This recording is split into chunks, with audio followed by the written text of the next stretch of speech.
Good morning बच्चों। मोहित sir.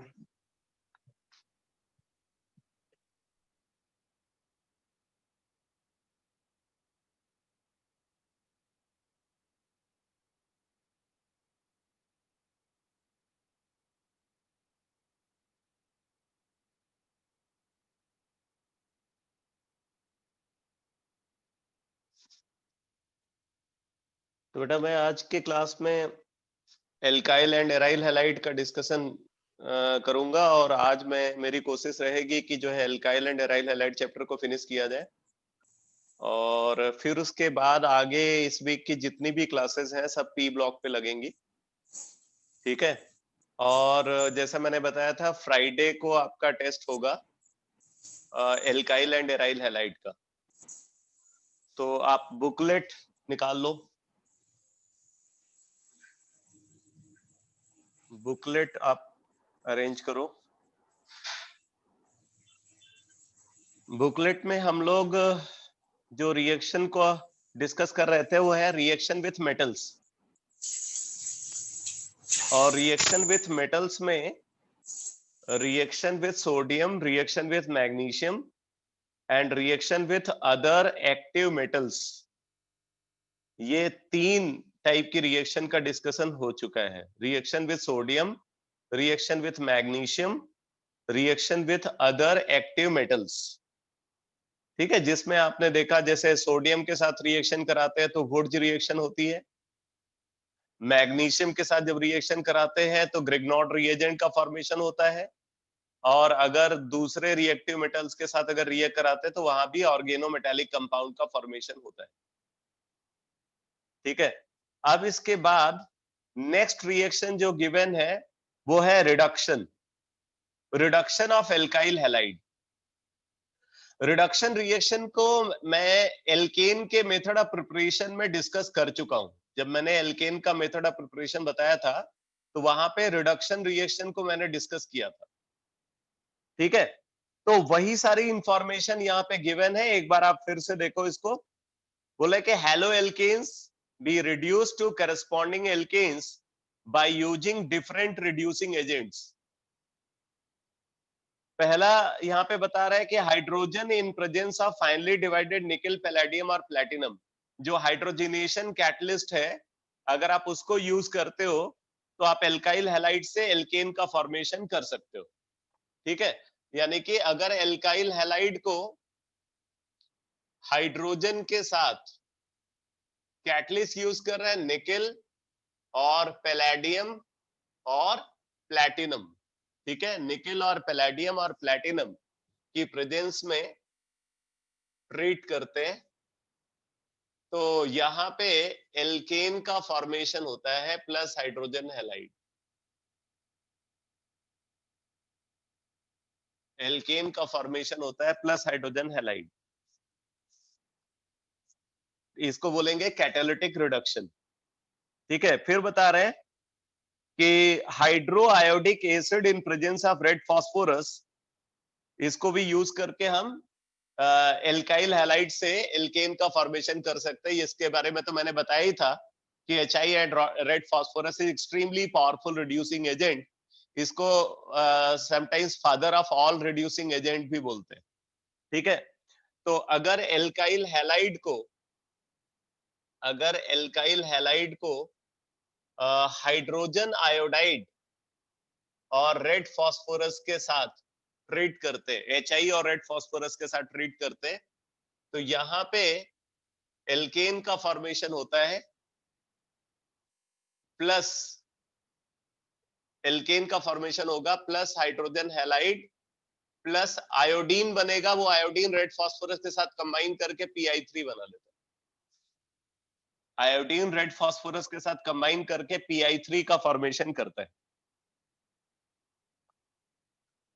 इसी तरीके से बता रहे हैं कि nascent hydrogen produced by the action of zinc और टिन विथ डाइल्यूट HCl। तो अगर हम एल्काइल हैलाइड को ट्रीट कर रहे हैं नेसेंट हाइड्रोजन के साथ, सोर्स ऑफ नेसेंट हाइड्रोजन यहाँ पे अगर हम यूज करते हैं तो एल्केन और हाइड्रोजन हैलाइड का फॉर्मेशन होता है, अब नेसेंट हाइड्रोजन का सोर्स क्या है, बोल रहे हैं कि जैसे टिन है, टिन को HCl से अगर हम रिएक्ट कराते हैं तो यहाँ पे SnCl2 का फॉर्मेशन होगा प्लस नेसेंट हाइड्रोजन। ठीक है, इसी तरीके से अगर जिंक है, जिंक को HCl से रिएक्ट कराते हैं तो ZnCl2 का फॉर्मेशन होगा प्लस नेसेंट हाइड्रोजन। तो इस तरीके से आप नेसेंट हाइड्रोजन को प्रोड्यूस कर सकते हो और उस नेसेंट हाइड्रोजन की हेल्प से एल्काइल हैलाइड को आप रिड्यूस कर सकते हो।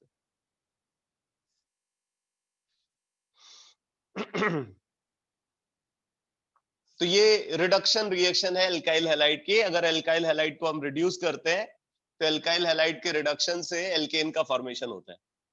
बाकी मैंने आपको ये भी बताया था कि जो कॉम्प्लेक्स मेटल हाइड्राइड है, कॉम्प्लेक्स मेटल हाइड्राइड भी एल्काइल हैलाइड को रिड्यूस करके एल्केन में कन्वर्ट करते हैं। यानी कि आप इस ये रिएक्शन भी कंसीडर कर सकते हो यहाँ पे। अगर एल्काइल हैलाइड को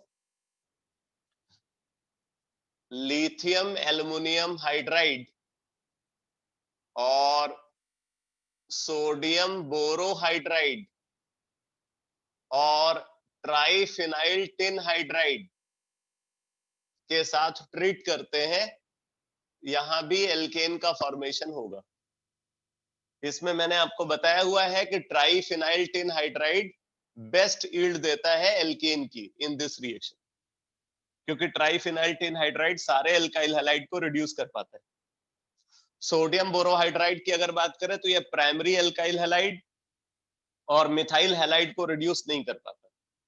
और अगर लिथियम एल्युमिनियम हाइड्राइड की बात करें तो lithium aluminium hydride tertiary alkyl halide से रिएक्ट करके एलिमिनेशन प्रोडक्ट का फॉर्मेशन करता है। तो इसलिए अगर देखा जाए तो इन तीनों में सबसे अच्छी यील्ड ट्राइफिनाइल टिन हाइड्राइड के साथ एल्केन की मिलती है। नेक्स्ट रिएक्शन आप देखो, नेक्स्ट रिएक्शन गिवन है हैलोजिनेशन। हैलोजिनेशन तो बोला कि alkyl halides can be halogenated with halogens in presence of light और heat to give di tri tetra and poly substituted alkane. ये भी रिएक्शन के बारे में आप जानते हो कि जब आप एल्केन का हैलोजिनेशन कराते हो तो मल्टीपल सब्स्टिट्यूशन प्रोडक्ट का फॉर्मेशन होता है। तो ऑब्वियसली जैसे मोनो सब्स्टिट्यूटेड एल्काइल हैलाइड है, तो अगर आप उसका फर्दर हैलोजिनेशन कराते हो तो पॉली सब्स्टिट्यूटेड एल्काइल हैलाइड का फॉर्मेशन होगा। तो मतलब एल्काइल हैलाइड की केमिकल प्रॉपर्टी में आप इस रिएक्शन को कंसीडर कर सकते हो। तो फॉर एग्जांपल अगर मिथाइल क्लोराइड है तो मिथाइल क्लोराइड को क्लोरीन के साथ यूवी लाइट की प्रेजेंस में अगर ट्रीट करें तो बन जाएगा डाइक्लोरोमीथेन प्लस HCl। इसी तरीके से डाइक्लोरोमीथेन को अगर आप क्लोरीन के साथ यूवी लाइट की प्रेजेंस में ट्रीट करो तो क्लोरोफॉर्म बन जाएगा प्लस HCl। इसी तरीके से क्लोरोफॉर्म को अगर क्लोरीन और यूवी लाइट के साथ ट्रीट करो तो कार्बन टेट्राक्लोराइड प्लस HCl का फॉर्मेशन होगा। तो ये एल्काइल हैलाइड की केमिकल प्रॉपर्टी में आप इस रिएक्शन को कंसीडर कर सकते हैं।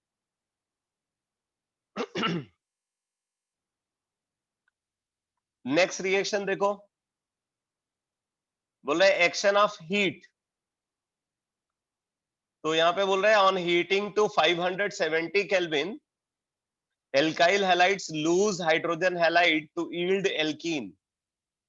अगर एल्काइल हैलाइड को 570 केल्विन पे यानी कि अप्रोक्सीमेटली 300 डिग्री सेंटीग्रेड पे हीट करते हैं तो वो डीहाइड्रोहैलोजिनेशन के थ्रू एल्कीन का फॉर्मेशन करता है। ठीक है, यहाँ पे कोई बेस यूज नहीं किया जा रहा है, ये इंपॉर्टेंट है। ठीक है, विदाउट एनी डीहाइड्रोहैलोजिनेटिंग एजेंट अगर हम एल्काइल हैलाइड को स्ट्रांगली हीट करते हैं 300 डिग्री सेंटीग्रेड या हायर टेम्परेचर पे तो वो डीहाइड्रोहैलोजिनेट होकर के एल्कीन का फॉर्मेशन करता है। ठीक है, तो जैसे गिवन है CH3 CH2 CH2 Cl, इसको हमने हीट किया है temperature approximately 300 degree centigrade. 300 degree centigrade या हायर टेम्परेचर, तो ये डिहाइड्रोहैलोजिनेट होकर के एल्कीन का फॉर्मेशन करता है। ऑब्वियसली अगर आप डिहाइड्रोहैलोजिनेटिंग एजेंट को यूज करोगे तो रिएक्शन टेम्परेचर कम रिक्वायर्ड होगा। ठीक है, जैसे एल्कोहलिक KOH को आपने यूज कर लिया, सोडामाइड को यूज कर लिया, तो ये लो टेम्परेचर पे ही, रिलेटिवली लेस टेम्परेचर पे ही डिहाइड्रोहैलोजिनेट हो जाएगा। लेकिन अगर आप डिहाइड्रोहैलोजिनेटिंग एजेंट नहीं यूज करते हो तो हायर टेम्परेचर रिक्वायर्ड होगा। नेक्स्ट रिएक्शन देखो, नेक्स्ट रिएक्शन है आइसोमराइजेशन। आइसोमराइजेशन, तो इसमें बोला है when a higher alkyl halide is heated to 570 kelvin in presence of a Lewis acid like anhydrous FeCl3 or AlCl3, haloalkanes undergo molecular rearrangement to give an isomeric haloalkanes। तो अब जैसे देखो, जैसे हमारे पास ब्यूटाइल क्लोराइड है, normal butyl chloride है। अब normal butyl chloride को एनहाइड्रस AlCl3 के साथ, नॉर्मल ब्यूटाइल क्लोराइड को एनहाइड्रस AlCl3 के साथ 300 डिग्री सेंटीग्रेड पे ट्रीट कर रहे हैं, तो बोल रहे कि ये प्रोडक्ट बन जाता है। ठीक है, 1 chlorobutane gets converted into 2 chlorobutane. अब ये रिएक्शन कैसे हुई जरा देखो, ये रिएक्शन कुछ इस तरीके से होगी। AlCl3 के साथ जब हम इसको ट्रीट करते हैं तो यहाँ पे जो क्लोरीन है ये पहले तो इससे अटैच होगा, फिर ये वाला बॉन्ड ब्रेक हो जाता है। तो बॉन्ड ब्रेक होगा यानी कि AlCl4 नेगेटिव रिमूव हो गया और यहाँ पे ये कार्बोकेटायन बन जाता है, प्राइमरी कार्बोकेटायन। और फिर क्या होगा, फिर ये जो प्राइमरी कार्बोकेटायन है, ये प्राइमरी कार्बोकेटायन का रीअरेंजमेंट हो जाएगा और ये रीअरेंजमेंट के थ्रू सेकेंडरी कार्बोकेटायन में कन्वर्ट हो जाता है। क्योंकि ये कार्बोकेटायन लेस स्टेबल था, इसलिए ये रीअरेंज होकर के मोर स्टेबल कार्बोकेटायन में कन्वर्ट होगा। और अब इसके बाद, क्योंकि ये सबसे ज्यादा स्टेबल कार्बोकेटायन है इस सिस्टम का, तो इसके बाद क्या होगा, इसके बाद ये AlCl4 नेगेटिव से रिएक्ट करेगा। AlCl4 नेगेटिव, आप इसको ऐसे लिख सकते हो। तो क्लोराइड आयन जो है वो क्लोराइड आयन इससे आके अटैच हो जाता है और AlCl3 रीजनरेट हो जाएगा और ये प्रोडक्ट बन जाता है। ये मैकेनिज्म है रिएक्शन।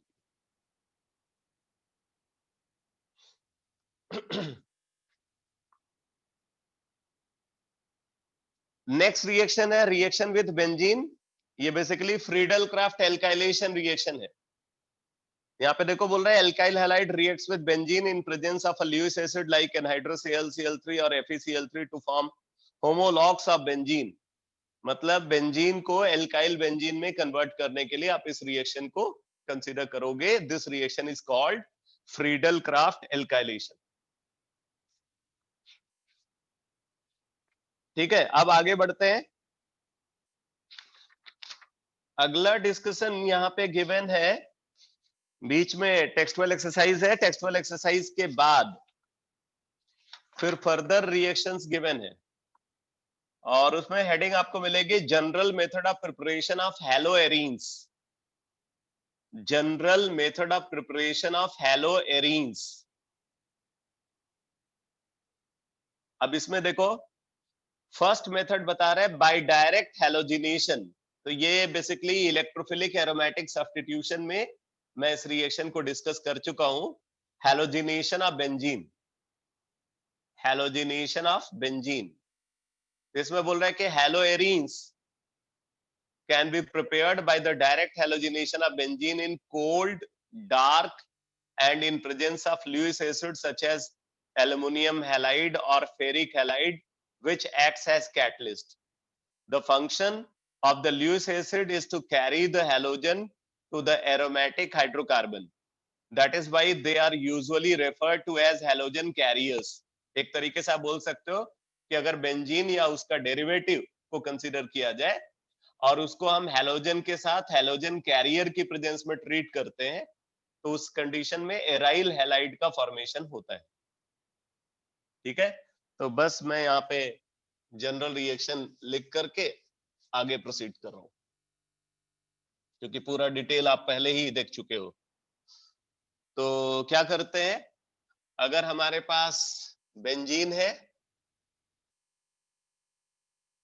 बेंजीन को हैलोजन के साथ, हैलोजन कैरियर की प्रेजेंस में AlX3 और FeX3 और आयरन को भी आप यूज कर सकते हो। AlX3 और FeX3 और आयरन की प्रेजेंस में जब ट्रीट करते हैं तो प्रोड्यूस हो जाता है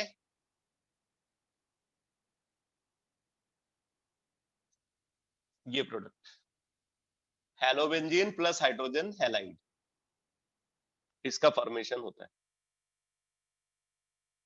यहाँ पे वॉच आउट में देखो लिखा हुआ है कि the direct iodination of arenes is not a useful reaction since the HI produced during the reaction, being a good reducing agent, reduces the aryl iodide back to the arene and iodine. तो अगर हम यहाँ पे iodine को consider करते हैं, तो iodine जब रिएक्शन में पार्टिसिपेट करता है तो रिवर्सिबल रिएक्शन होती है और प्रोड्यूस होगा यहाँ पे aryl iodide plus hydrogen iodide, क्योंकि आपको पता है कि हाइड्रोजन आयोडाइड बहुत अच्छा रिड्यूसिंग एजेंट है, इसलिए ये इसको वापस रिड्यूस करके बेंजीन में कन्वर्ट कर देगा। तो अगर आपको प्रोडक्ट की यील्ड बढ़ानी है तो आपको ऑक्सीडाइजिंग एजेंट को यूज करना पड़ेगा। तो आप अगर ऑक्सीडाइजिंग एजेंट को यूज करते हो, जैसे HNO3, HiO3, HgO, तो ये ऑक्सीडाइजिंग एजेंट क्या करेंगे, HI को I2 में कन्वर्ट करते, ये हाइड्रोजन आयोडाइड को I2 में कन्वर्ट कर देते। तो इससे डबल एडवांटेज मिलेगा, एक तो प्रोडक्ट को आप रिमूव कर, बाई प्रोडक्ट को रिमूव कर रहे हो, और दूसरा आप रिएक्टेंट का अमाउंट बढ़ा रहे हो। ठीक है, तो इक्विलिब्रियम फॉरवर्ड शिफ्ट होगा, एराइल आयोडाइड की यील्ड इंक्रीज करेगी। तो इस तरीके से आप एराइल आयोडाइड की यील्ड को बढ़ा सकते हो, बट ये इफेक्टिव मेथड नहीं है आयोडोबेंजीन को प्रोड्यूस करने के लिए। तो ये तो हो गया बाय हैलोजिनेशन ऑफ बेंजीन। इसके बाद आप देखो प्रिपरेशन फ्रॉम डायजोनियम सॉल्ट। ये रिएक्शन मैं आपको पहले भी स्टार्टिंग में ही मेथड ऑफ प्रिपरेशन में बता चुका हूं, और उसके बाद अभी जब हम लोग यूनिमोलिकुलर एरोमेटिक न्यूक्लियोफिलिक सब्स्टिट्यूशन को डिस्कस कर रहे थे, तो वहां भी मैंने इन रिएक्शंस को डिस्कस किया है। ठीक है, तो बस फटाफट देखते जाते हैं। तो बोला aryl halides can be easily prepared from benzene diazonium chloride. Benzene diazonium chloride needed for the reaction has to be prepared fresh in the laboratory as it is highly unstable at the room temperature. 25 degree centigrade पे जो aryl diazonium salt है वो unstable होता है। 5 to 10 degree centigrade पे हम इसको store करके रख सकते हैं। It can be obtained by treating aniline dissolving in dilute HCl. aniline को dilute HCl के साथ सोडियम नाइट्राइड की प्रेजेंस में ट्रीट करने पे डायजोनियम सॉल्ट बनता है। बोले it can be obtained by treating aniline dissolving in dilute HCl with an aqueous solution of sodium nitride at 273 to 278 kelvin, 0 to 5 degree centigrade पे जब हम एनिलीन को NaNO2 और HCl के साथ ट्रीट करते हैं तो एराइल डायजोनियम सॉल्ट का फॉर्मेशन होता है, और फिर उसी एराइल डायजोनियम सॉल्ट को आगे यूज करते हैं। तो जैसे पहली रिएक्शन बता रहे हैं सैंड-मेयर्स रिएक्शन, आपको बताया हुआ है मैंने कि जब बेंजीन डायजोनियम क्लोराइड को CuX एंड HX के साथ ट्रीट करते हैं तो एराइल हैलाइड का फॉर्मेशन होता है। इसमें X क्लोरीन हो सकता है, ब्रोमीन हो सकता है और साइनाइड हो सकता है। X यहाँ पे क्या क्या हो सकता है, chlorine, bromine and cyanide. Reaction is called sand-Myers reaction. तो बोले benzene diazonium chloride can be converted into chlorobenzene. यहाँ पे सिर्फ क्लोरोबेंजीन की बात की गई है, हम क्लोरोबेंजीन, ब्रोमोबेंजीन और साइनोबेंजीन तीनों को बना सकते हैं। Bromobenzene can be obtained from benzene diazonium chloride by treating it with CuBr dissolved in HBr. तो ये तो बात हो गई सैंडमेयर्स रिएक्शन की। अब मैं इसको दोबारा से यहाँ लिखवा नहीं रहा हूँ, 2 बार ऑलरेडी आप देख चुके हो। सेकंड रिएक्शन है बाय गेटरमैन्स रिएक्शन, जिसमें बोल रहे हैं कि chlorobenzene and bromobenzene can be obtained from benzene diazonium chloride by this method. This method is a modification of Sandmeyer's reaction, जिसको मॉडिफाइड सैंडमेयर्स रिएक्शन भी बोल सकते हो. In this reaction, a mixture of freshly prepared copper powder in presence of corresponding halogen acid is used instead of cuprous halide dissolved in the corresponding halogen acid. तो यहाँ पे cuprous halide की बजाय copper powder को use करते हैं hydrogen halide के साथ. तो इसके थ्रू आप क्लोरोबेंजीन और ब्रोमोबेंजीन को फॉर्म कर सकते हो. ठीक है. फिर उसके बाद नेक्स्ट रिएक्शन है बाय बाल-सीमन रिएक्शन. इसमें बोल रहा है कि fluoroarenes are obtained by treating corresponding diazonium salt with fluoroboric acid. ठीक है. HbF4. HbF4 कैसे बना? HF plus BF3. तो बेंजीन डाइजोनियम क्लोराइड को HbF4 के साथ हीट करने पे फ्लोरोबेंजीन का फॉर्मेशन होता है.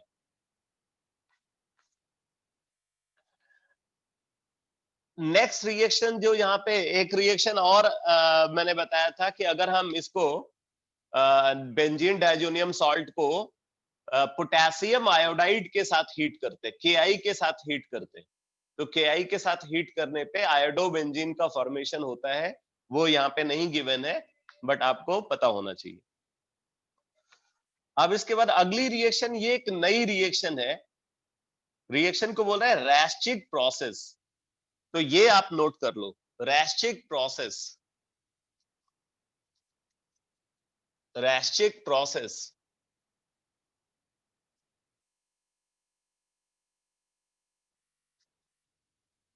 रैस्चिक प्रोसेस में क्या कर रहे हैं? बोला है mixture of benzene vapour, air and HCl. Mixture है किसका? बेंजीन का, एयर का और HCl का. तो mixture of benzene vapour, air and HCl are passed over heated cupric chloride catalyst. तो वहां से क्लोरोबेंजीन बन जाता है. तो रैस्चिक प्रोसेस में आप इसको इस तरीके से समझ सकते हो, याद रखना आपके लिए आसान होगा. यूज कर रहे हैं यहां पे बेंजीन को,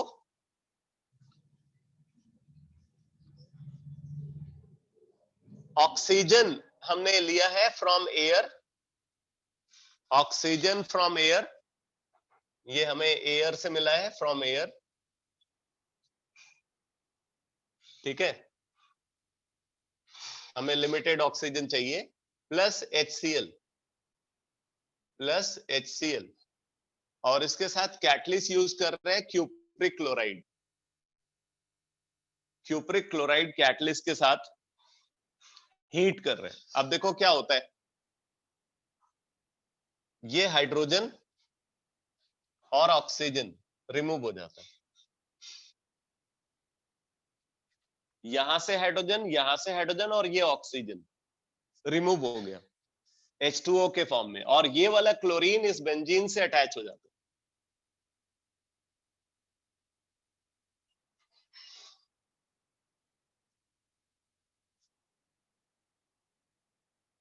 इस पैटर्न पे रिएक्शन प्रोसीड करती है. इसको लार्ज स्केल पे क्लोरोबेंजीन बनाने के लिए इस रिएक्शन को यूज किया जाता है. ठीक है. लार्ज स्केल पे क्लोरोबेंजीन को प्रोड्यूस करने के लिए इस मेथड को यूज करते हैं. Reaction is called Raschig process. एक तरीके से आप बोल सकते हो ये क्लोरोबेंजीन का इंडस्ट्रियल मेथड ऑफ प्रिपरेशन है.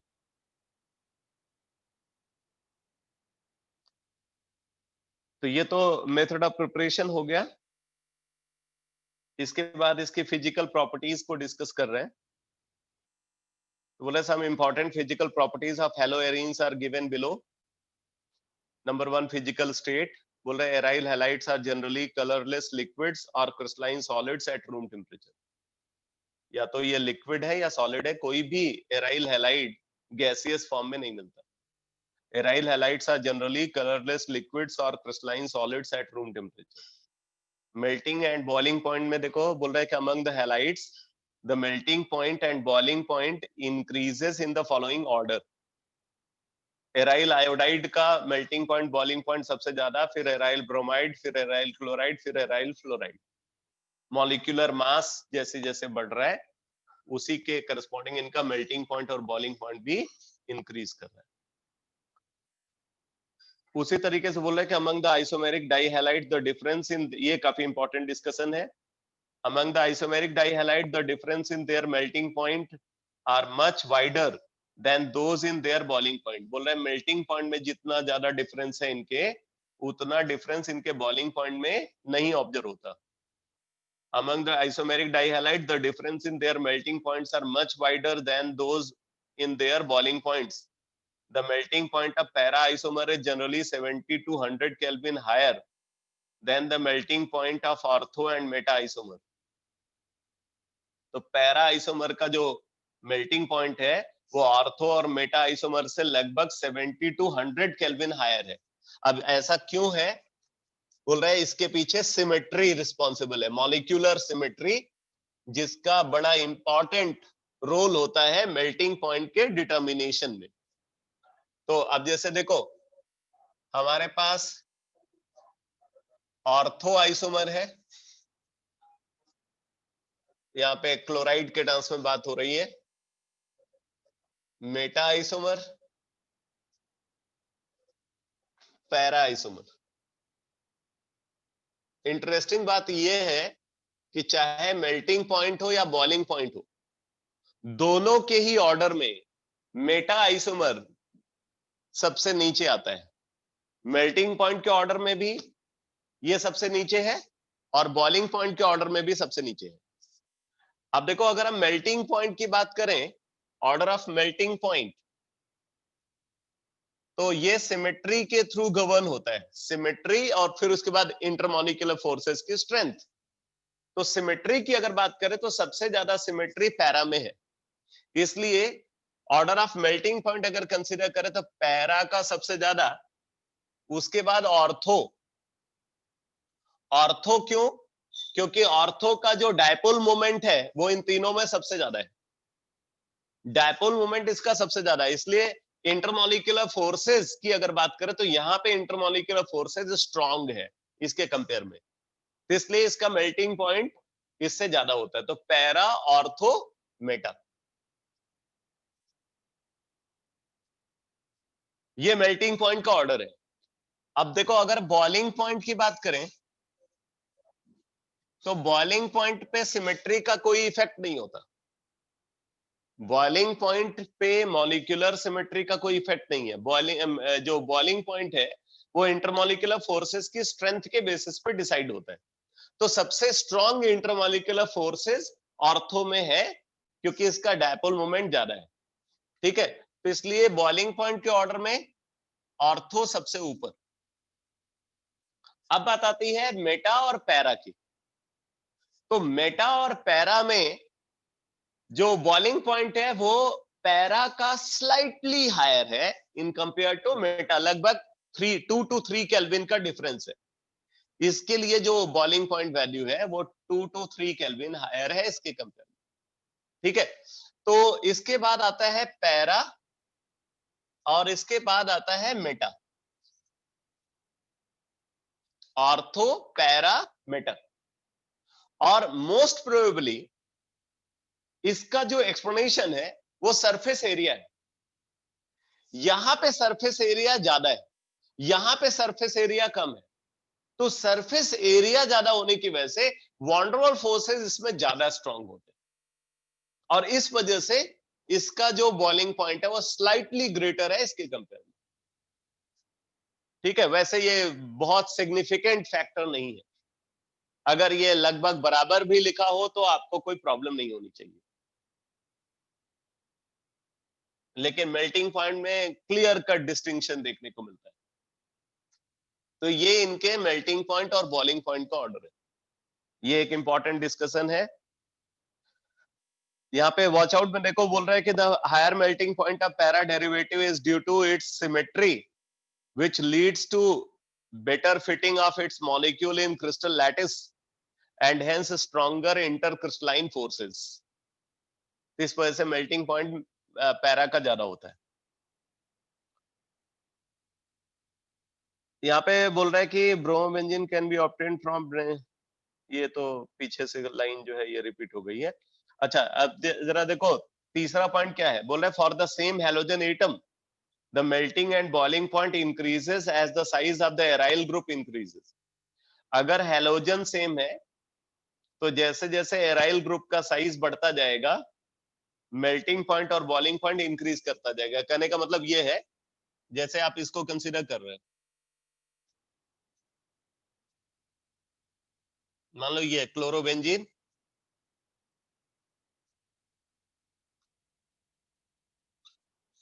और ये है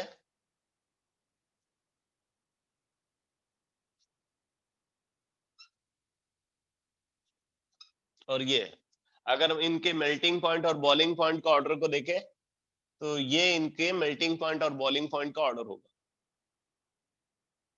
order of melting point and boiling point, ये order of melting point and boiling point.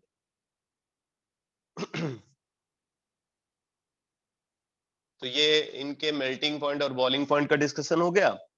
इसके बाद आप देखो सॉलिबिलिटी, सॉलिबिलिटी की बात कर रहे हैं तो बोल रहे हैं कि even though haloarenes are polar, even though haloarenes are polar they are still insoluble in water, polar होने के बावजूद भी ये वाटर में इनसॉल्युबल होते हैं।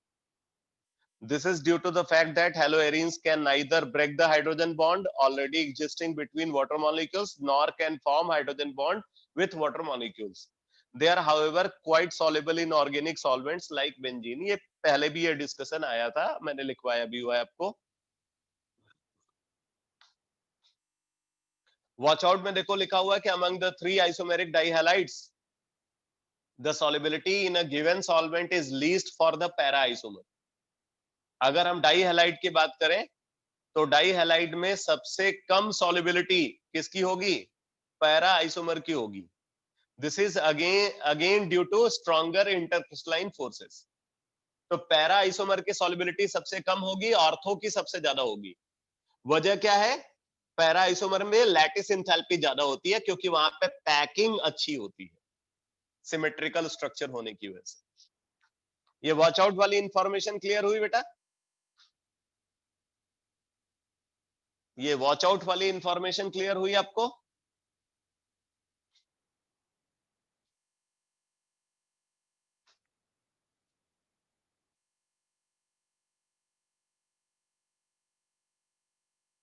इन्होंने बोला है कि अगर हम एक पर्टिकुलर सॉल्वेंट को कंसीडर करें तो ऑर्थो, मेटा और पैरा आइसोमर में सबसे कम सॉल्युबिलिटी पैरा आइसोमर की होती है। पैरा आइसोमर की सॉल्युबिलिटी सबसे कम क्यों है, तो उसके पीछे वजह बता रहा है कि पैरा आइसोमर की लैटिस एंथैल्पी ज्यादा है। तो लैटिस एंथैल्पी अगर बढ़ती है तो सॉल्युबिलिटी को कम करती है। पैरा आइसोमर की लैटिस एंथैल्पी ज्यादा क्यों है, क्योंकि उसका स्ट्रक्चर सिमेट्रिकल है, इसलिए वहां पे पैकिंग अच्छी होगी, इंटरक्रिस्टलाइन फोर्सेस स्ट्रांग होगी। डेंसिटी, डेंसिटी में बोला the aryl halides are heavier than water, their densities follow the order. All aryl halides are heavier than water, जितने भी एराइल हैलाइड है सब वाटर से हैवियर है। Their densities follow the order, सबसे हैवी है एराइल आयोडाइड, फिर aryl bromide, फिर एराइल क्लोराइड, फिर एराइल फ्लोराइड। ठीक है, तो यही ट्रेंड आपने एल्काइल हैलाइड्स में भी देखा था। इसके बाद फिर इनकी केमिकल प्रॉपर्टीज को डिस्कस किया गया है। केमिकल प्रॉपर्टीज में जो जनरल डिस्कशन है उसमें पहले तो इनका ये एरोमेटिक न्यूक्लियोफिलिक सब्स्टिट्यूशन, जो न्यूक्लियोफिलिक सब्स्टिट्यूशन रिएक्शन है उसके बारे में बताया गया, जहां पे ये लिखा हुआ है कि ये केमिकली इनर्ट होते हैं। मैंने आपको पीछे बताया था कि vinyl and aryl halide are chemically inert, towards nucleophilic substitution. तो उनकी जो इनर्टनेस है, वो इनर्टनेस किस वजह से ऑब्जर्व होती है उसको यहाँ पे एक्सप्लेन कर रहे हैं। तो एक्सप्लेन करने के लिए इन्होंने बोला है कि क्योंकि यहाँ पे जो कार्बन हैलोजन बॉन्ड होता है, उस कार्बन हैलोजन बॉन्ड में पार्शियल मल्टीपल बॉन्ड कैरेक्टर होता है ड्यू टू रेजोनेंस। पहली वजह तो ये है, ठीक है। दूसरी वजह बता रहे हैं कि रेजोनेंस जो है अपने आप में सिस्टम को स्टेबिलिटी प्रोवाइड करता है। जब रेजोनेंस ऑब्जर्व होगा तो रेजोनेंस सिस्टम को स्टेबिलिटी प्रोवाइड करेगा और उस स्टेबिलिटी की वजह से भी रिएक्टिविटी अफेक्टेड होती है। और तीसरी वजह यहाँ पे बता रहे हैं कि जो carbon halogen bond aryl halide में प्रेजेंट है, उसमें जो कार्बन है वो sp2 हाइब्रिडाइज्ड, जबकि एल्काइल हैलाइड में जो कार्बन होता है वो sp3 हाइब्रिडाइज्ड होता है। एल्काइल हैलाइड में कार्बन sp3 हाइब्रिडाइज होता है, एराइल हैलाइड में कार्बन sp2 हाइब्रिडाइज होता है। आप यहाँ पे देख सकते हो, यहाँ पे अगर हैलोजन प्रेजेंट है तो ये कार्बन जो है ये sp2 हाइब्रिडाइज्ड है, जबकि एल्काइल हैलाइड को अगर हम कंसीडर करें तो यहाँ पे जो कार्बन है वो sp3 हाइब्रिडाइज्ड। और आपको एक बात केमिकल बॉन्डिंग में बताई गई है कि जैसे जैसे हाइब्रिड ऑर्बिटल में परसेंटेज एस कैरेक्टर बढ़ता है, हाइब्रिड ऑर्बिटल में जैसे जैसे परसेंटेज एस कैरेक्टर बढ़ता है, हाइब्रिड ऑर्बिटल का साइज डिक्रीज करता है और उसकी ओवरलैपिंग टेंडेंसी इंक्रीज करती है। अगर percentage S character hybrid orbital में इंक्रीज करेगा तो उससे हाइब्रिड ऑर्बिटल का साइज छोटा होगा और उसकी ओवरलैपिंग टेंडेंसी इंक्रीज करेगी। इसका मतलब कि sp2 हाइब्रिड ऑर्बिटल की overlapping tendency sp3 hybrid orbital से ज्यादा है। तो ओवरलैपिंग टेंडेंसी ज्यादा होने की वजह से यहाँ पे बॉन्ड छोटा होता है, बॉन्ड लेंथ कम होती है, यहाँ पे बॉन्ड लेंथ ज्यादा होती है। बॉन्ड लेंथ जितनी कम होगी, बॉन्ड स्ट्रेंथ उतनी ज्यादा होगी, तो बॉन्ड आसानी से ब्रेक नहीं होगा। तो इसलिए यहाँ पे बॉन्ड इजिली ब्रेक नहीं होता। तो एक तो एक्सटेंट ऑफ ओवरलैपिंग यहाँ पे ज्यादा है, दूसरा पार्शियल मल्टीपल बॉन्ड कैरेक्टर जो रेजोनेंस की वजह से ऑब्जर्व हो रहा है, ठीक है। और तीसरा एक्सप्लेनेशन यहाँ पे क्या है, रेजोनेंस स्टेबलाइजेशन। और एक एक्सप्लेनेशन और है इसके इनर्टनेस के पीछे, वो क्या है, यहाँ पे प्रेजेंट होता है पाई इलेक्ट्रॉन क्लाउड। जिस कार्बन पे इस कार्बन पे जहां हैलोजन है वहीं पे न्यूक्लियोफाइल अटैक करेगा। तो न्यूक्लियोफाइल जिस कार्बन पे अटैक करना चाहता है उस कार्बन के सराउंडिंग में क्या है, पाई इलेक्ट्रॉन क्लाउड है, मतलब इलेक्ट्रॉन डेंसिटी वहां पे हाई है। तो जब न्यूक्लियोफाइल अटैक करेगा तो न्यूक्लियोफाइल के लिए यहाँ पे ज्यादा रिपल्सन होगा। तो इस वजह से भी ये केमिकली इनर्ट होता है। तो कुल मिलाकर के 4 एक्सप्लेनेशन है। एराइल हैलाइड के इनर्ट होने के पीछे 4 फैक्टर रिस्पॉन्सिबल है। Number 1, resonance stabilization. Number 2, partial multiple bond character through resonance. Number 3, a greater extent of overlapping because of involvement of sp2 hybrid orbital. And number 4, presence of pi electron cloud. Clear हुआ बेटा? ये factors clear हुए जो aryl halide को chemically inert बना रहे हैं?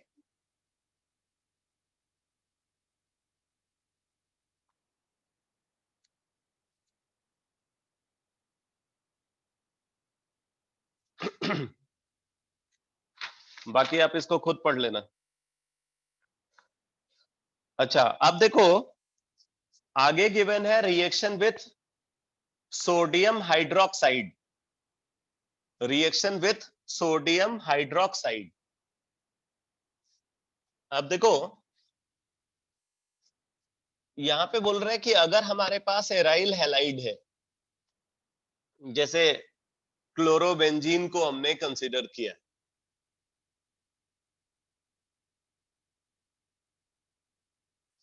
Chlorobenzene है, अगर क्लोरोबेंजीन को कंसंट्रेटेड NaOH के साथ, कंसंट्रेटेड NaOH के साथ हाई प्रेशर हाई टेम्परेचर पे ट्रीट करते हैं। यहां पे प्रेशर बता रहा है 300 एटमॉस्फेयर और टेम्परेचर है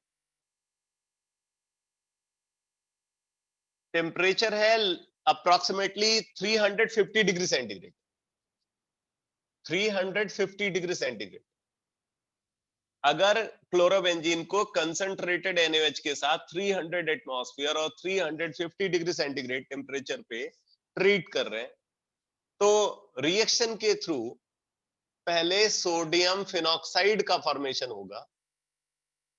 मतलब ये हाइड्रोक्सिल आयन क्लोरीन को रिप्लेस करता है, फिनॉल बनता है। बट फिनॉल जो है वो एसिडिक कंपाउंड है, तो बेसिक मीडियम में वो सॉल्ट के फॉर्म में कन्वर्ट हो जाएगा, तो सोडियम फिनॉक्साइड बन जाता है। और फिर सोडियम फिनॉक्साइड का जब एसिडिफिकेशन कराते हैं, इसको जब डाइल्यूट HCl के साथ ट्रीट करते हैं, तब जाकर के फिनॉल का फॉर्मेशन होता है। ठीक है, तब जाकर के यहाँ पे फिनॉल का फॉर्मेशन होता है। अब अगर हम इस रिएक्शन को देखें, तो इस रिएक्शन के लिए सुटेबल मैकेनिज्म क्या होनी चाहिए बताओ? इस रिएक्शन के लिए सुटेबल मैकेनिज्म क्या होगी? रिएक्शन को कौन सी मैकेनिज्म के थ्रू प्रोसीड करना चाहिए?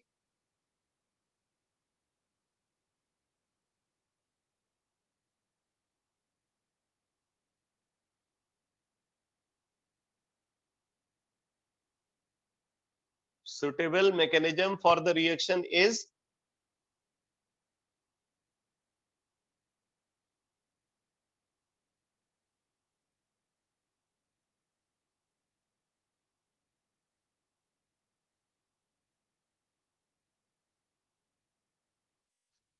बोलो भाई। अरे एक चीज तो समझ लो, ये एरोमेटिक न्यूक्लियोफिलिक सब्स्टिट्यूशन है। एरोमेटिक न्यूक्लियोफिलिक सब्स्टिट्यूशन में दो मैकेनिज्म है, ArSN2 and ArSN1। ArSN1 diazonium salt के केस में ऑब्जर्व होता है, तो वो तो यहाँ पे है नहीं। अब ArSN2 में दो मैकेनिज्म है, benzyne intermediate formation mechanism and Meisenheimer complex formation mechanism. बताओ कौन सी मैकेनिज्म होनी चाहिए इन दोनों में? बेंजाइन इंटरमीडिएट फॉर्मेशन मैकेनिज्म और मेजिनहाइमर कॉम्प्लेक्स फॉर्मेशन मैकेनिज्म। दोनों की अपनी अलग अलग कंडीशन है, कंडीशन को चेक करोगे तो पता चल जाएगा।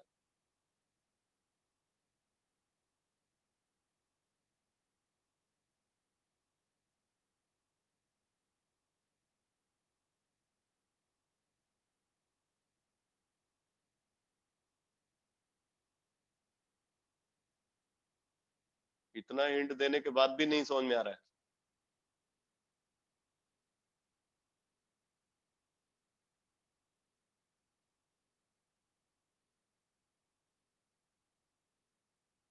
भाई ArSN1 यहाँ पे हो नहीं सकता, यूनिमोलिकुलर एरोमेटिक न्यूक्लियोफिलिक सब्स्टिट्यूशन यहाँ पे ऑब्जर्व नहीं हो सकता, क्योंकि उसमें तो एराइल डाइजोनियम सॉल्ट पार्टिसिपेट करता है, ये एराइल डाइजोनियम सॉल्ट है नहीं।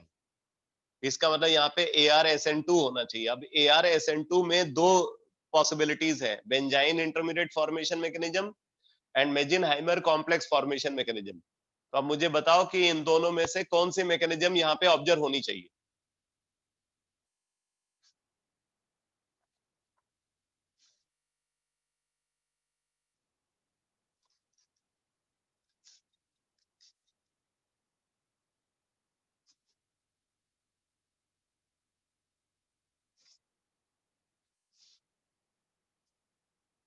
अरे क्या कर रहे हैं भाई तुम लोग? नोट्स देख करके तुम्हें समझ नहीं आ रहा है?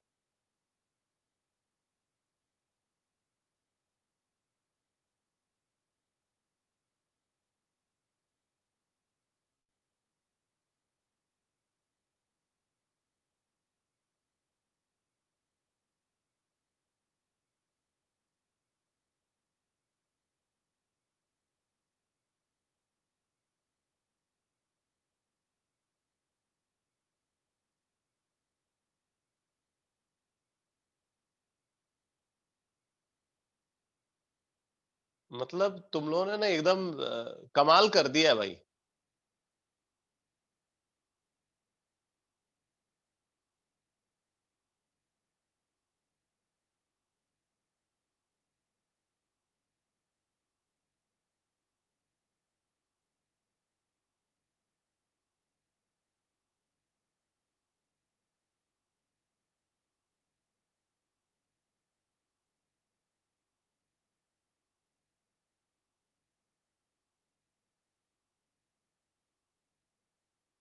आकाश,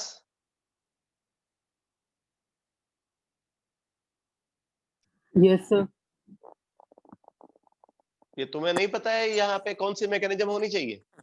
सर इसमें बेंजाइन इंटरमीडिएट इसलिए लगेगी क्योंकि इसमें 350 डिग्री 300 एटम प्रेशर दे रखा है और मीसेनहाइमर में 413 होता है, इसलिए। अच्छा, मतलब तू डेटा जो रेफर कर रहा है, हम्म। डेटा के बेसिस पे तुझे समझ में आ रहा है? Yes sir. अरे मूर्ख, मैंने कंडीशन बताई हुई है। मैंने कंडीशन बताया हुआ कि मेजिनहाइमर के लिए जहां पे लिविंग ग्रुप है, लिविंग ग्रुप के ऑर्थो या पैरा पोजीशन पे इलेक्ट्रॉन विड्राइंग ग्रुप होना चाहिए, अदरवाइज मेजिनहाइमर नहीं हो सकता। यहाँ पे तुम्हें कोई इलेक्ट्रॉन विड्राइंग ग्रुप दिख रहा है क्या लिविंग ग्रुप के ऑर्थो और पैरा पोजीशन पे?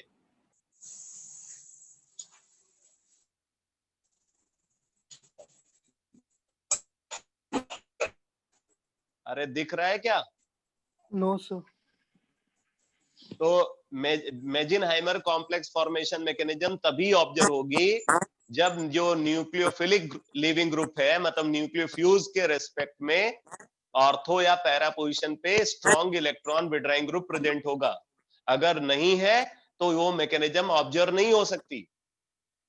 अब बजाते मतलब इसका मतलब मेजिनहाइमर की पॉसिबिलिटी भी खत्म हो गई। अब बेंजाइन बेंजाइन के लिए मैंने कंडीशन बताया हुआ, सिर्फ एक कंडीशन आपके लिए वहां में इंपॉर्टेंट है, वो ये है कि न्यूक्लियोफ्यूज जहां प्रेजेंट है उसके ऑर्थो पोजीशन पे कम से कम एक हाइड्रोजन जरूर होना चाहिए। तो यहाँ पे आप देखो ऑर्थो पोजीशन पे, दोनों ऑर्थो पोजीशन पे हाइड्रोजन प्रेजेंट, इसलिए benzene intermediate formation mechanism observe होनी चाहिए। तो ये reaction benzene intermediate formation mechanism को फॉलो करेगी। अभी क्लियर हुआ सबको?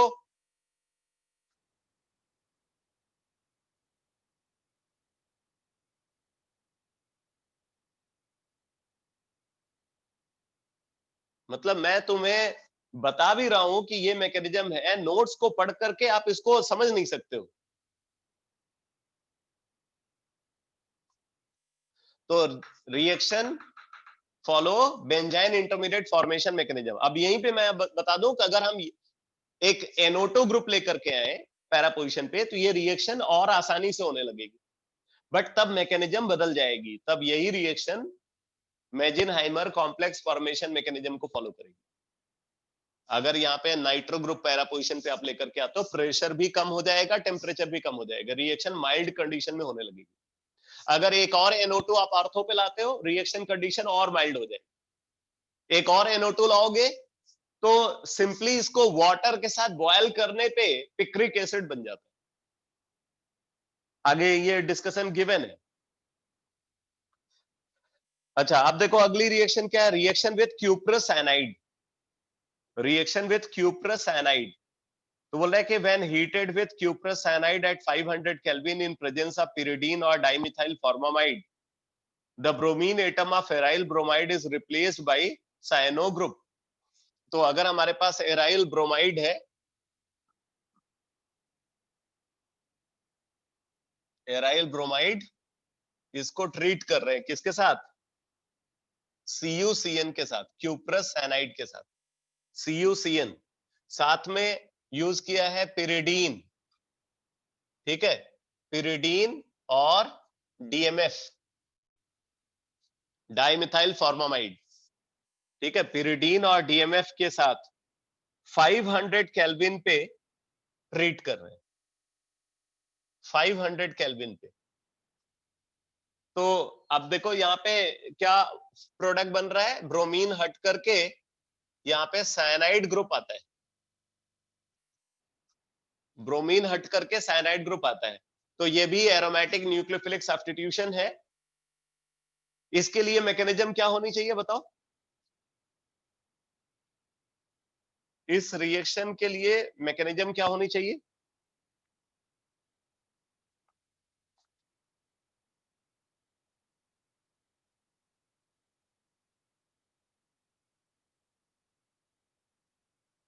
ऑब्वियसली और कुछ तो हो नहीं सकता,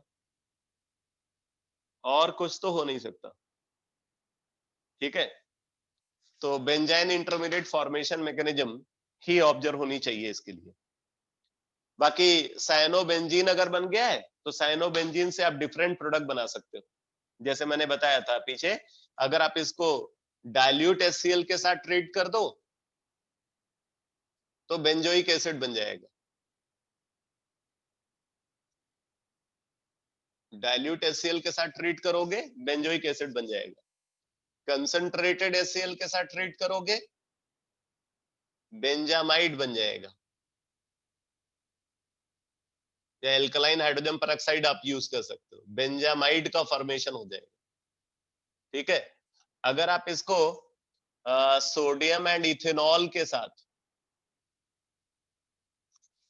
ट्रीट करते हो तो बेंजाइल अमाइन बन जाएगा, मेंडियस रिडक्शन, बेंजाइल अमाइन बन जाएगा।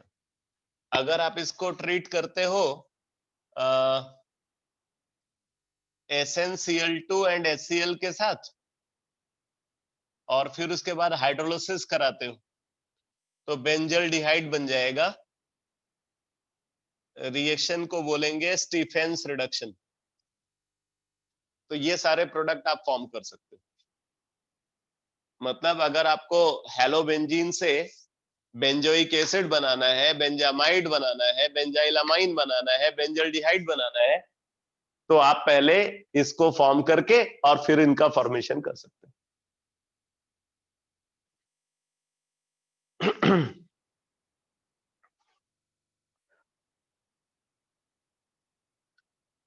आगे देखो, बोला reaction of chlorobenzene with sodamide in liquid ammonia.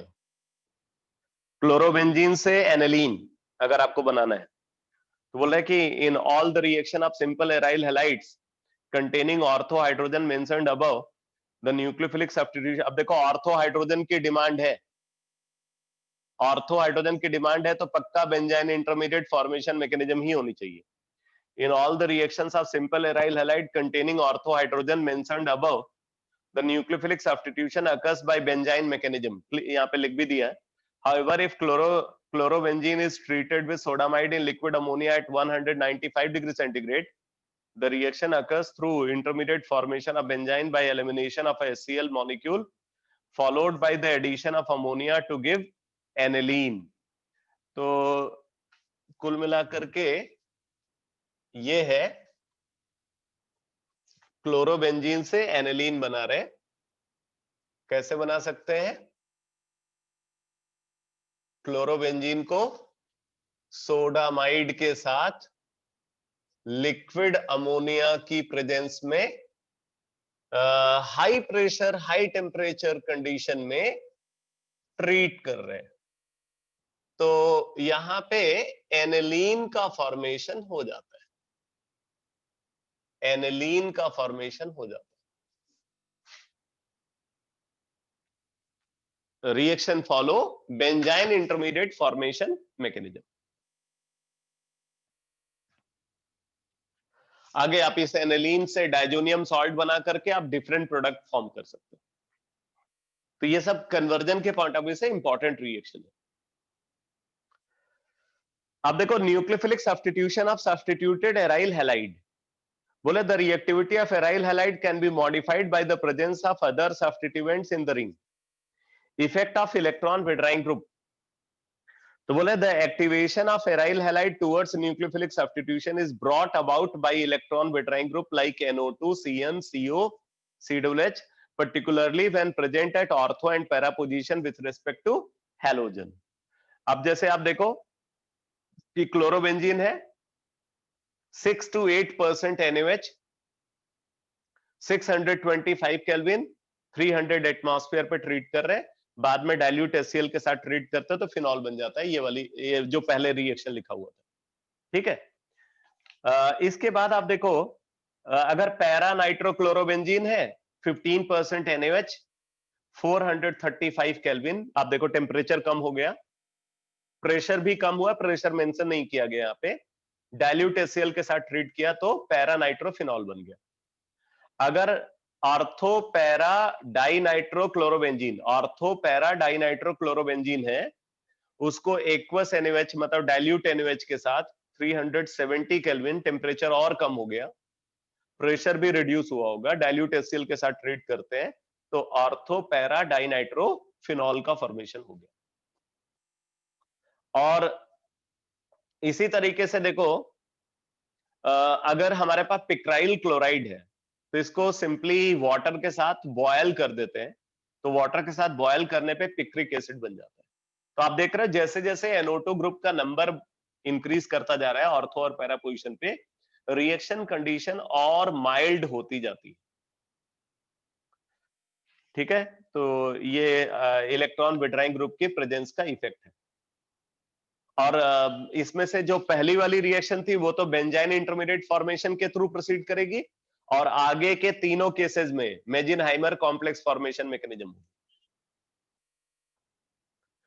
Reaction with metals, बोला aryl halides reacts with a number of metals as explained below. इसमें कई सारी इंपॉर्टेंट नेम रिएक्शंस आ रही हैं जो एनसीईआरटी में भी गिवन है। रिएक्शन विथ सोडियम, तो इसमें फिटिज रिएक्शन है, फिटिज रिएक्शन, अब ये नेम आपको याद रखने हैं, एक तो वुड्स रिएक्शन है, एक फिटिज रिएक्शन है, एक Wurtz Fittig reaction. Wurtz reaction, Fittig reaction and Wurtz Fittig reaction. अब देखो, अगर दो मॉलिक्यूल एल्काइल हैलाइड का हम कंसीडर कर रहे हैं ड्राई ईथर की प्रेजेंस में, तो यहां पे जो रिएक्शन होगी इसको बोलेंगे वुड्स रिएक्शन। ये वुड्स रिएक्शन है, ये वुड्स रिएक्शन है। अगर मान लो दो मॉलिक्यूल एराइल हैलाइड का यूज करते हैं,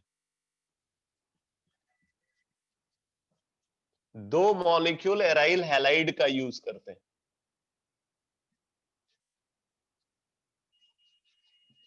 बाकी सारी कंडीशन सिमिलर है, तब हम इसको बोलेंगे फिटिज reaction. Fittig reaction, Fittig reaction, यहां पे बाइफिनाइल बन जाएगा, बाइफिनाइल का फॉर्मेशन होता है। और एक और रिएक्शन है वुड्स फिटिज रिएक्शन।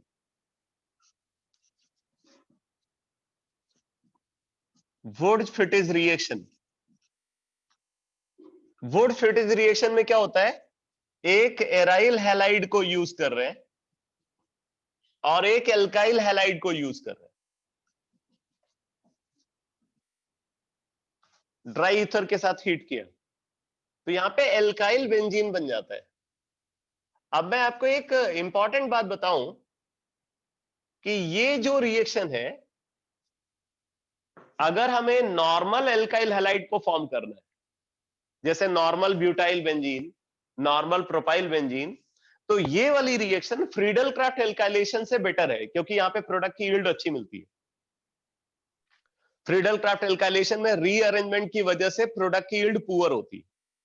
इसमें रीअरेंजमेंट नहीं होता है क्योंकि ये रिएक्शन फ्री रेडिकल मैकेनिज्म को फॉलो करती है, इसलिए यहां पे बेटर यील्ड प्रोडक्ट की मिलती है in compare to Friedel Crafts alkylation. तो Wurtz Fittig reaction gives better yield of alkyl benzene in compared to Friedel Crafts alkylation. तो ये आप याद रखना कि अगर दो एल्काइल हैलाइड को यूज कर रहे हैं तो वुड्स रिएक्शन बोलते हैं, एक एराइल हैलाइड, दो एराइल हैलाइड को यूज कर रहे हैं तो फिटिज रिएक्शन बोलते हैं, एक एराइल हैलाइड और एक एल्काइल हैलाइड को यूज करते हैं तो वुड्स फिटिज रिएक्शन बोलते हैं। तो ये क्लियर हो गया बेटा? तीनों का डिफरेंस समझ में आ गया?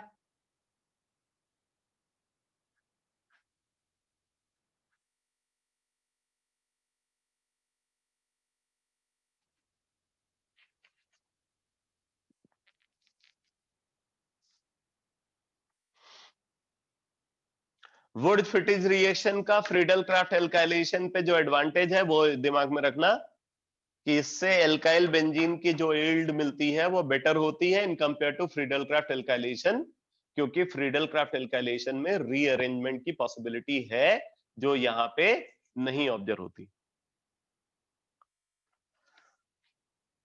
रिएक्शन विथ कॉपर पाउडर, ये भी एक इंपॉर्टेंट नेम रिएक्शन है। बोला है when an iodoarene is heated with copper powder in a sealed tube diaryl is formed, मतलब ऐसा प्रोडक्ट बनता है, ये वाला प्रोडक्ट जो फिटिज रिएक्शन में बना है, ठीक है, diaryl is formed. This is called Ullmann reaction, इसको उलमैन रिएक्शन बोलते हैं। Aryl chloride and aryl bromide react only if a strong electron withdrawing group are present। तो एराइल क्लोराइड और ब्रोमाइड इस रिएक्शन में तभी पार्टिसिपेट करते हैं जब उनके ऑर्थो या पैरा पोजीशन पे इलेक्ट्रॉन विड्रॉइंग ग्रुप प्रेजेंट है। तो यहाँ पे देखो आयोडोबेंजीन के दो मॉलिक्यूल हमने कंसिडर किए और इसको कॉपर पाउडर के साथ डिस्टिल कर रहे हैं, इसको डिस्टिल कर रहे हैं विथ कॉपर पाउडर। तो ये रिमूव हो जाता है और बाइफिनाइल का फॉर्मेशन होता है।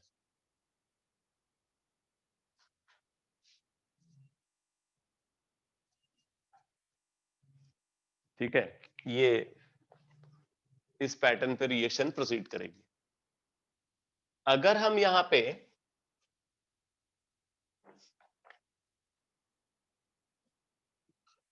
दूसरे एराइल हैलाइड को कंसीडर करते हैं तो ये रिएक्शन में तभी पार्टिसिपेट करेगा जब इसके ऑर्थो या पैरा पोजीशन पे इलेक्ट्रॉन विड्रॉइंग ग्रुप प्रेजेंट होगा। इसमें हैलोजन जो है ये हैलोजन क्लोरीन या ब्रोमीन हो सकता है।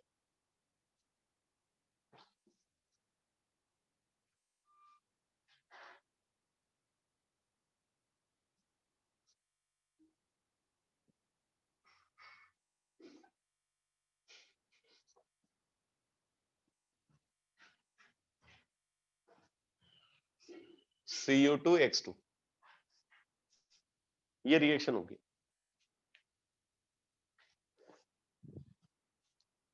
Reaction is called Ullmann reaction.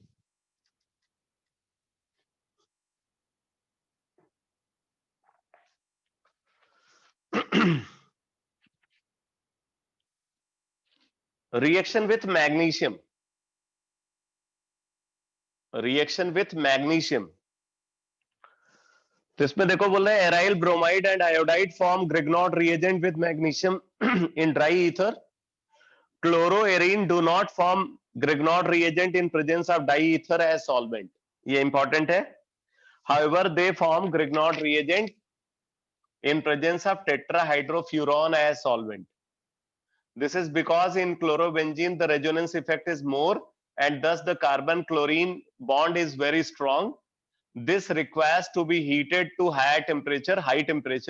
For this we require high boiling solvent like THF. तो बोल रहा है कि हम डाईइथाइल ईथर जैसे सॉल्वेंट को यूज करके तो क्या बना सकते हैं, ग्रिग्नॉट रिएजेंट बना सकते हैं ये एराइल ब्रोमाइड और एराइल आयोडाइड के केस में। आप ये इसको ऐसे देखो, अगर ये है हैलोजन यहाँ पे ब्रोमीन और आयोडीन होना चाहिए, इसको हमने मैग्नीशियम के साथ डाईइथाइल ईथर की प्रेजेंस में ट्रीट किया, मैग्नीशियम के साथ डाईइथाइल ईथर की प्रेजेंस में ट्रीट किया, तो यहाँ पे ग्रिग्नॉट रिएजेंट बन जाता है। लेकिन अगर यहाँ पे एराइल क्लोराइड है, एराइल क्लोराइड, एराइल क्लोराइड को मैग्नीशियम के साथ अगर आप THF की प्रेजेंस में ट्रीट करोगे, ये है टेट्राहाइड्रोफ्यूरॉन, तब जाकर के ग्रिग्नॉड रिएजेंट का फॉर्मेशन हो पाता है।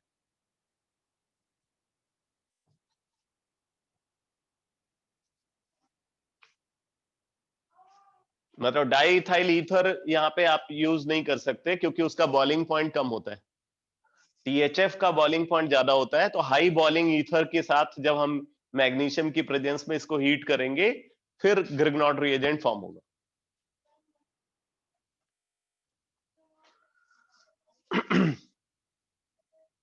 Reaction with lithium, reaction with lithium. अब यहाँ पे बुकलेट में जो रिएक्शन गिवन है वो सही तरीके से प्रेजेंट नहीं किया गया है।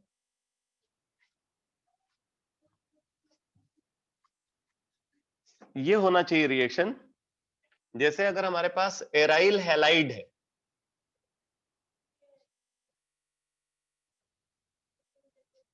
एराइल हैलाइड हैलोजन यहाँ पे क्लोरीन और ब्रोमीन हो सकता है, ठीक है। इसको लिथियम के साथ ईथर की प्रेजेंस में हीट कर रहे हैं, लिथियम के साथ ईथर की प्रेजेंस में हीट करते हैं, तो यहां पे फिनाइल लिथियम का फॉर्मेशन होता है, फिनाइल लिथियम का फॉर्मेशन होता है, plus lithium halide, plus lithium halide.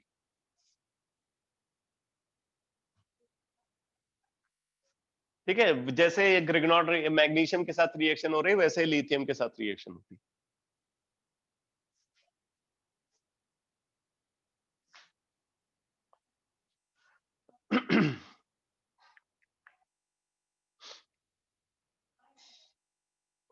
Next reaction देखो, रिडक्शन। तो बोला halo arenes can be reduced to the corresponding arenes by the action of nickel aluminum alloy on an alkali which produces the hydrogen necessary for reduction। ये reaction मैंने पीछे benzene मतलब hello arene से arene बनाने के लिए भी बताया था, ठीक है। एरीन्स के मेथड ऑफ प्रिपरेशन में मैंने इस रिएक्शन को डिस्कस किया है।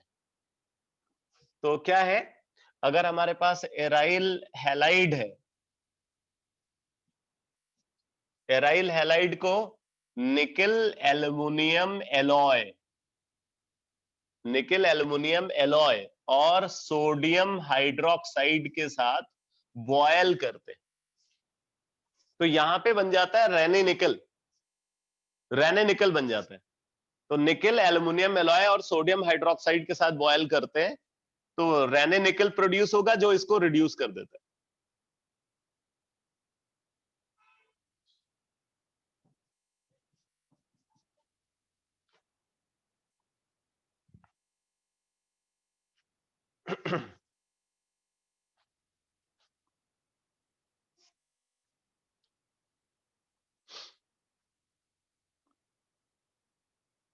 अब इसके बाद आगे जो रिएक्शंस गिवन है सब इलेक्ट्रोफिलिक एरोमेटिक सब्स्टिट्यूशन का एग्जांपल है।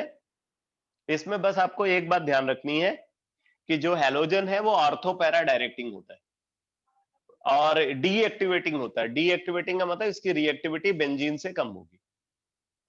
तो हैलो बेंजीन को अगर आप किसी इलेक्ट्रोफाइल से रिएक्ट कराओगे तो जो इनकमिंग इलेक्ट्रोफाइल है वो या तो ऑर्थो पोजीशन पे अटैच होगा या पैरा पोजीशन पे अटैच होगा और रिएक्टिविटी हैलो बेंजीन की बेंजीन से कम होगी टुवर्ड्स इलेक्ट्रोफाइल। बस ये बात आपको याद रखनी है। तो अब आप देखो, बोल रहा है कि जैसे क्लोरोबेंजीन है इसका फर्दर क्लोरीनेशन करा रहे हैं तो ऑर्थो डाइक्लोरोबेंजीन और पैरा डाइक्लोरोबेंजीन का फॉर्मेशन होगा जिसमें पैरा डाइक्लोरोबेंजीन मेजर प्रोडक्ट होगा। हिंड्रेंस मिनिमाइज हो रहा है इसलिए para product is major product. Clear हुआ बेटा? ये बात क्लियर हुई?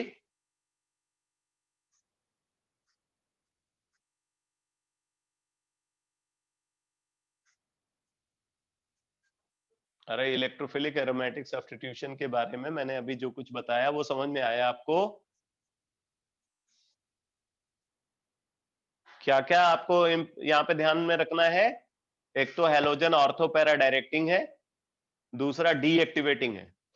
तो डीएक्टिवेटिंग होने का मतलब कि हैलोबेंजीन की जो रिएक्टिविटी होगी वो बेंजीन से कम होगी, और हमेशा इनकमिंग इलेक्ट्रोफाइल ऑर्थो या पैरा पोजीशन पे अटैच होगा, जिसमें पैरा प्रोडक्ट मेजर प्रोडक्ट होगा क्योंकि वहां पे हिंड्रेंस मिनिमाइज्ड है। ऐसे नाइट्रेशन कराओगे तो ऑर्थो और पैरा सब्स्टिट्यूटेड प्रोडक्ट बनेंगे, para product is major product. Sulfonation कराओगे तो उसमें भी वही बात ऑब्जर्व होगी। फ्रीडल क्राफ्ट एल्काइलेशन में भी सेम रिजल्ट ऑब्जर्व होगा।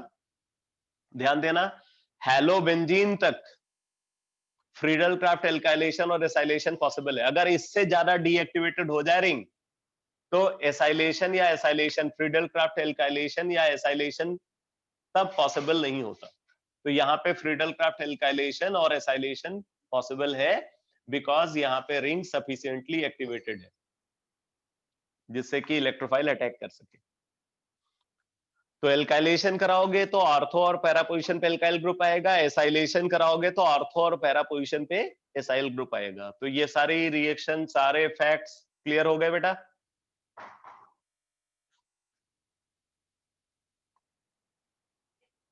ये इलेक्ट्रोफिलिक एरोमेटिक सब्स्टिट्यूशन के जितने भी एग्जाम्पल हैं सब समझ में आ गए आपको?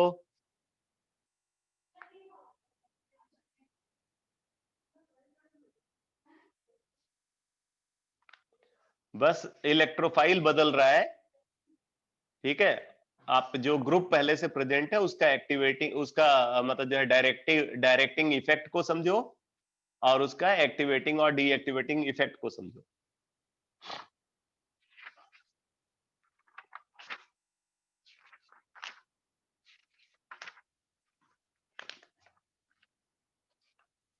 आप देखो बेटा, आगे गिवन है poly alkyl halide. Poly alkyl halide नहीं, ये पॉली हैलोजिनेटेड एल्कीन बोलना ज्यादा सही रहेगा, पॉली हैलोजिनेटेड एल्कीन। अब इसमें dihalogen derivative, trihalogen derivative और टेट्रा हैलोजन डेरिवेटिव को इन्होंने डिस्कस किया है। Dihalogen derivative, trihalogen derivative, tetrahalogenation derivative, जिसमें सबसे इंपॉर्टेंट डिस्कशन ये ट्राई हैलोजन डेरिवेटिव का है, क्योंकि उसमें क्लोरोफॉर्म और उसकी केमिकल प्रॉपर्टीज का डिस्कशन है, जो कि बहुत ही इंपॉर्टेंट इंफॉर्मेशन है। तो अब देखो, सबसे पहले डाई हैलोजिनेटेड एल्केन को कंसीडर कर रहे हैं। तो आपको पता है कि अगर हम डाई हैलोजिनेटेड एल्केन की बात करें तो 3 कैटेगरी डिफाइंड होती है, जेम डाइहैलाइड, विस डाइहैलाइड एंड आइसोलेटेड डाइहैलाइड। तो यहाँ पे आइसोलेटेड की बात नहीं कर रहे हैं, विस और जेम डाइहैलाइड को कंसीडर कर रहे हैं, ठीक है। तो यहाँ पे जैसे देखो लिखा हुआ है डाइक्लोरोइथेन में, these are di-substituted derivative of ethane in which 2 hydrogen atoms are replaced by chlorine atoms. If the 2 halogen atoms are on the same carbon atom, they are known as gem dihalide, and if the 2 halogen atom are on 2 different carbon atom, they are known as vicinal dihalide. Different carbon atom नहीं, गलत लिखा हुआ है, adjacent carbon atom.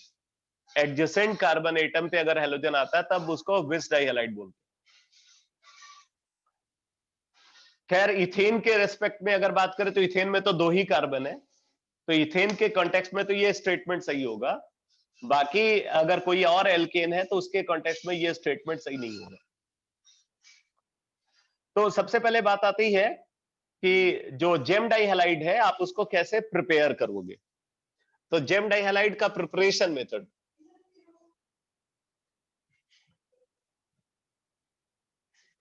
अब यहाँ पे मैं जो रिएक्शन आपको बताने जा रहा हूं, ये डाउट सेशन में आपने जो, आप में से जिन स्टूडेंट्स ने भी इंटरैक्ट किया है, मैंने डाउट सेशन में भी इस रिएक्शन को आपको बताया हुआ है कि जैसे देखो, अगर हमारे पास कोई कार्बोनिल कंपाउंड है, अगर हमारे पास कार्बोनिल कंपाउंड है, कार्बोनिल कंपाउंड को हम ट्रीट कर रहे हैं PCl5 के साथ, PCl5 के साथ अगर हम ट्रीट कर रहे हैं कार्बोनिल कंपाउंड को, तो क्या होता है यहाँ पे जेम डाइक्लोराइड बन जाता है प्लस POCl3, जेम डाइक्लोराइड बन जाता है और POCl3 फॉर्म होता है। अब जरा देखो कैसे हुई ये रिएक्शन।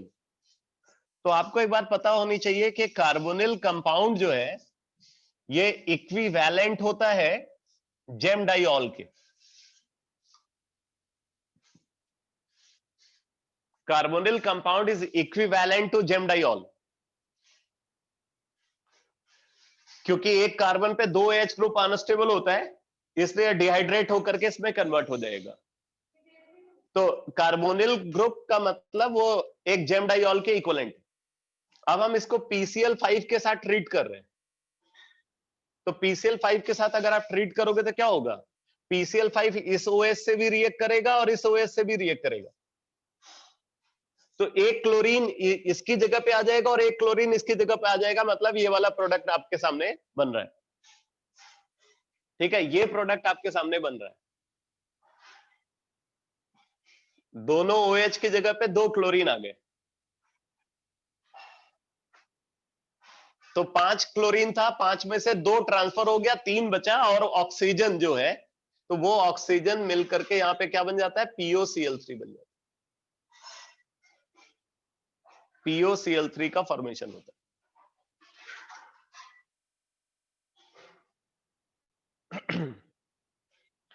अगर आप इसका मैकेनिज्म का डिटेल समझना चाहते हो तो वो भी आप देख सकते हो। देखो, जैसे हमारे पास कार्बोनिल ग्रुप है, इसको हम PCl5 के साथ ट्रीट कर रहे हैं,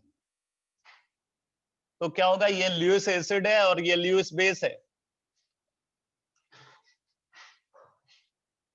तो पहले तो ये बन जाएगा PCl5 नेगेटिव और ऑक्सीजन पे पॉजिटिव आ गया।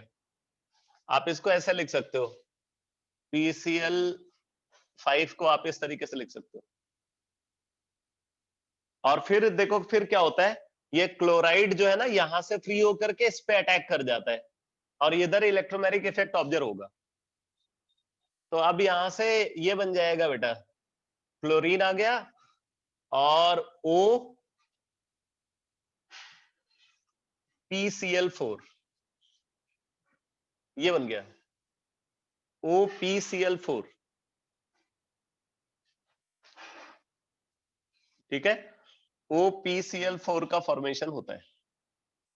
और अब इसके बाद आप देखो PCl4, मतलब ऐसी सिचुएशन है। अब देखो क्या होता है, ये ऑक्सीजन जो आप देख रहे हो, इस ऑक्सीजन का लोन पेयर यहाँ पे पाई बॉन्ड पेयर बन करके ट्रांसफर होता है और यहां से क्लोराइड जो है वो इस पे अटैक कर जाता है और ये फ्री हो जाता है।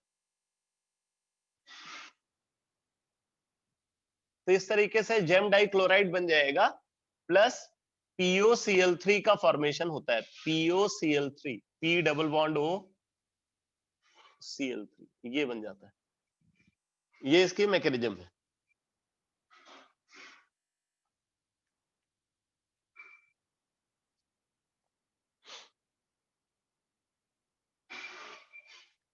अब ये कार्बोनिल कंपाउंड एल्डिहाइड भी हो सकता है, कीटोन भी हो सकता है। अगर एल्डिहाइड होगा तो टर्मिनल जेम डाइक्लोराइड बनेगा, कीटोन होगा तो नॉन टर्मिनल जेम डाइक्लोराइड बनेगा।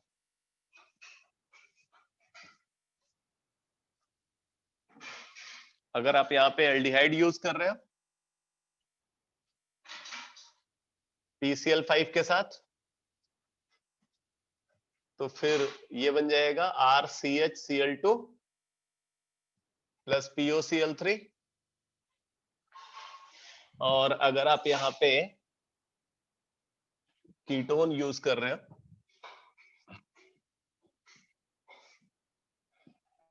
सिमेट्रिकल अनसिमेट्रिकल कुछ भी हो,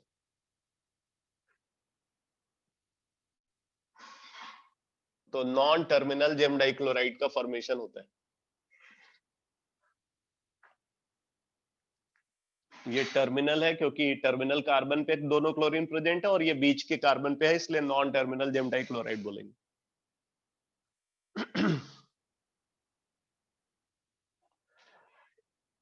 दूसरा प्रिपरेशन मेथड है, अगर हमें जेम डाइक्लोराइड बनाना है तो बोल रहे हैं एल्काइन को हाइड्रोजन हैलाइड से रिएक्ट करा करके इसको प्रोड्यूस कर सकते हैं। तो एल्काइन है हमारे पास,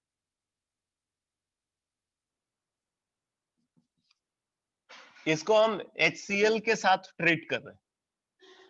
तो HCl के साथ ट्रीट करें तो पहले तो मार्कोनिकॉफ रूल के अकॉर्डिंग ये बनेगा, फिर HCl के साथ ट्रीट करेंगे तो फिर से मार्कोनिकॉफ रूल के अकॉर्डिंग ये बन जाएगा। दोनों स्टेप में मार्कोनिकॉफ रूल फॉलो हो रहा है। अगर हम यहां पे HBr को यूज करते हैं साथ में परऑक्साइड, HBr परऑक्साइड, तो पहले ये बन जाएगा एंटी मार्कोनिकॉफ रूल के अकॉर्डिंग, फिर से हमने इसको HBr और परऑक्साइड के साथ ट्रीट किया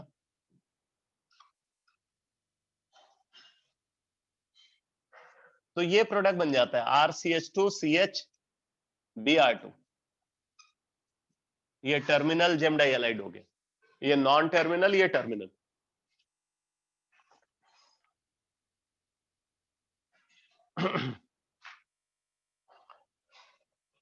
अब जरा इसकी फिजिकल प्रॉपर्टीज को देखो। फिजिकल प्रॉपर्टीज में बोल रहा है कि it is a sweet smelling colourless liquid.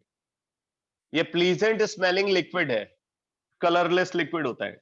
It is a sweet smelling colourless liquid. It is insoluble in water but soluble in organic solvent, ये तो कॉमन फैक्ट है। It is soluble in water but it is insoluble in water but soluble in organic solvent.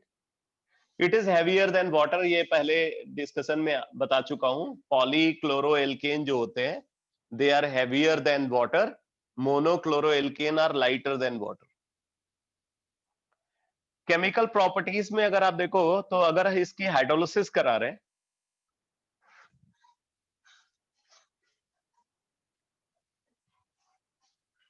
अगर इसकी hydrolysis करा रहे हैं, जैसे ये है, मान लो एक्वस KOH के साथ ट्रीट किया तो क्या होगा, दोनों क्लोरीन की जगह पे दो OH ग्रुप आ जाएंगे और एक कार्बन पे दो OH ग्रुप अनस्टेबल होता है, इसलिए डिहाइड्रेट होकर के कार्बोनिल कंपाउंड का फॉर्मेशन कर लेगा।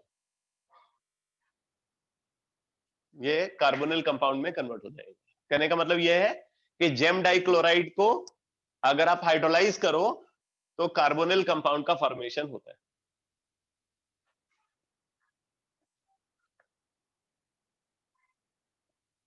अगर आप जेम डाइक्लोराइड को एल्कोहलिक KOH के साथ हीट करते हो, फिर सोडामाइड के साथ हीट करते हो तो एल्काइन बन जाएगा।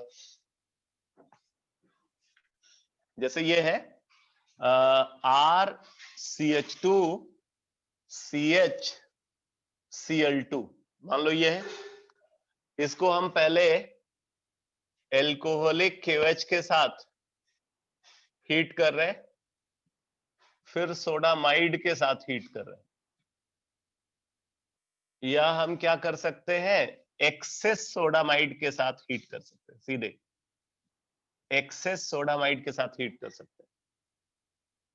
तो यहां पे एल्काइन का फॉर्मेशन होगा RC ट्रिपल बॉन्ड CH,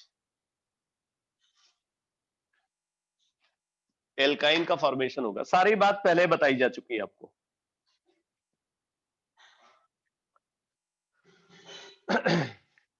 अब एक और इंपॉर्टेंट रिएक्शन यहां पे डिस्कस की गई है। देखो बोल रहे हैं कि अगर हम इसका डीहैलोजिनेशन कराते हैं, अगर हम इसका डीहैलोजिनेशन कराते हैं मतलब जिंक और ईथर के साथ हीट कर रहे हैं, तो बोल रहे हैं कि एल्कीन बन जाता है। अब कैसे ये रिएक्शन प्रोसीड करती है जरा देखो बेटा। यहां पे क्या होता है, एक बार मैकेनिज्म को समझना। वैसे ये बात पहले भी बता चुका हूं बट याद तो सब है ही आपको। अब जैसे देखो यहाँ पे जिंक है, तो जिंक जो है क्या करता है, पेयर ऑफ इलेक्ट्रॉन इस हैलोजन को ट्रांसफर करेगा। जिंक पेयर ऑफ इलेक्ट्रॉन इस हैलोजन को ट्रांसफर करेगा। ये वाला बॉन्ड पेयर कार्बन को ट्रांसफर हुआ और ये chlorine with bond pair remove हो गया, यानी कि ZnCl2 रिमूव हो गया और यहां पे बन गया कार्बीन। यहां पे बन गया कार्बीन। और ये कार्बीन इंटरमीडिएट क्या करता है, इसका रीअरेंजमेंट हो जाता है, इसका रीअरेंजमेंट हो जाता है। ये हाइड्रोजन जैसे कार्बोकेटायन का रीअरेंजमेंट होता है, वैसे यहाँ पे कार्बीन का रीअरेंजमेंट हो रहा है और इसके रीअरेंजमेंट के थ्रू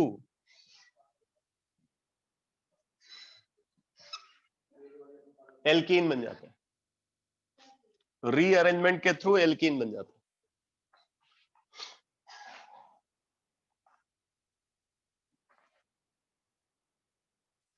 तो जेम डाइहैलाइड के केस में डीहैलोजिनेशन के थ्रू एल्कीन बनेगा, विस डाइहैलाइड के केस में भी डीहैलोजिनेशन के थ्रू एल्कीन बनेगा, बट दोनों की मैकेनिज्म में फर्क है।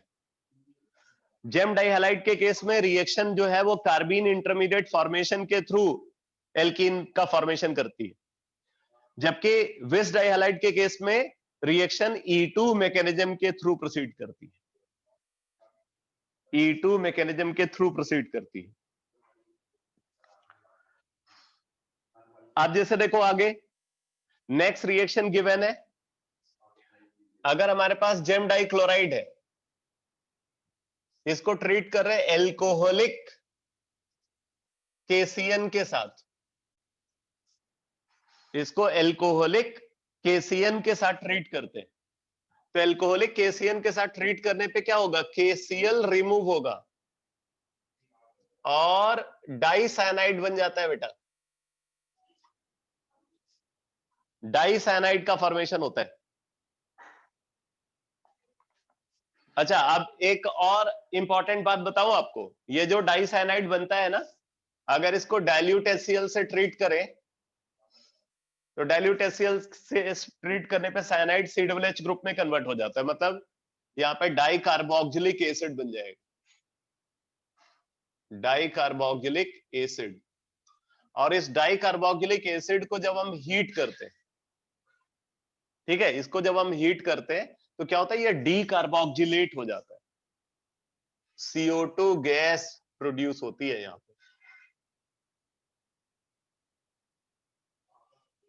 ये मोनोकार्बोक्सिलिक एसिड में कन्वर्ट होगा, मतलब फाइनल प्रोडक्ट मोनोकार्बोक्सिलिक एसिड होगा।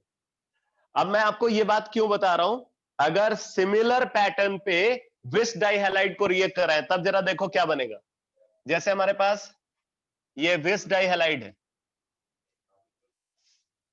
इसको हमने एल्कोहलिक KCN के साथ ट्रीट किया, KCl रिमूव हुआ,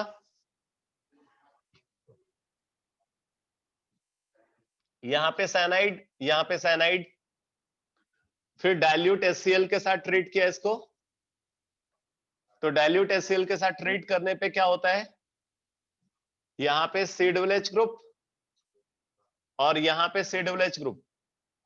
अब जब हम इसको हीट करते हैं तो मालूम है, इसको हीट करने पे डी कार्बोक्सिलेशन नहीं होता, बल्कि डिहाइड्रेशन होता है। ये हीट करने पे डिहाइड्रेट होता है और डिहाइड्रेट होकर के ये एक एनहाइड्राइड बना लेता है। ये दोनों की रिएक्टिविटी में डिफरेंस है बेटा, ये हीट करने पे डी कार्बोक्सिलेट हो रहा है, जबकि ये हीट करने पे डिहाइड्रेट हो रहा है।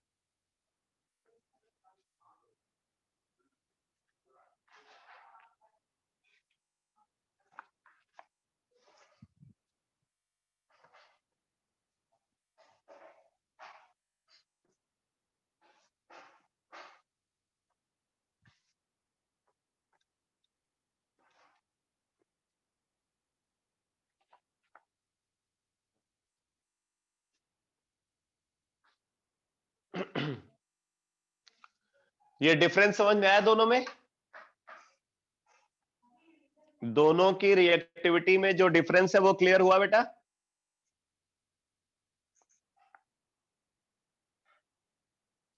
जेम डाइहैलाइड और विस डाइहैलाइड की रिएक्टिविटी का डिफरेंस समझ में आया?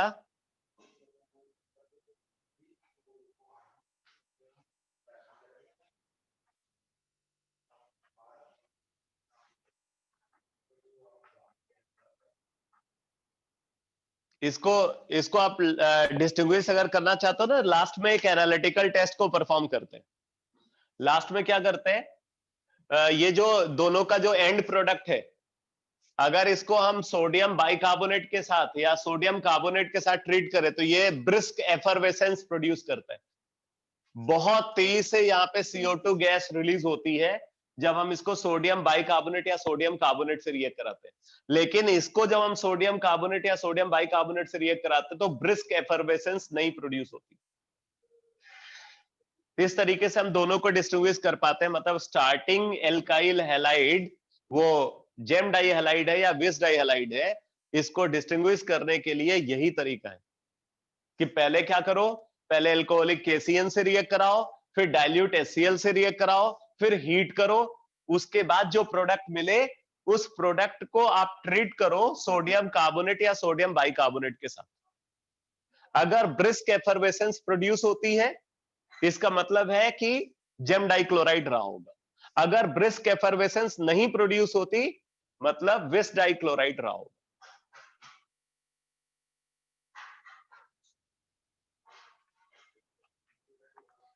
और ये डिस्टिंक्शन करना बहुत जरूरी है बिकॉज दोनों की फिजिकल प्रॉपर्टी आइडेंटिकल है बेटा। आप इसकी फिजिकल प्रॉपर्टी पढ़ो तो आपको लगेगा जैसे उसी को कॉपी कर दिया गया। तो जैसे देखो बोल रहे it is a colourless sweet smelling liquid, उसमें भी यही था। It is insoluble in water but soluble in organic solvent, common feature है। It is heavier than water, common feature है। तो डिस्टिंग्विश करने का ये तरीका है।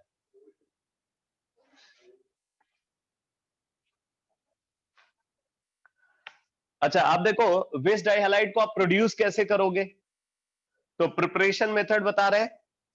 पहला मेथड क्या है, एल्कीन है, एल्कीन को क्लोरीन के साथ कार्बन टेट्राक्लोराइड की प्रेजेंस में डार्क में रिएक्ट कराओ तो क्या होगा, दोनों क्लोरीन यहां पे अपोजिट साइड से अटैच हो जाते हैं, एंटी विस डाइक्लोराइड बन जाते हैं। ये एल्कीन में बताया हुआ है। दूसरा मेथड बता रहा है इसको प्रोड्यूस करने के लिए कि अगर हमारे पास विस डाइऑल है,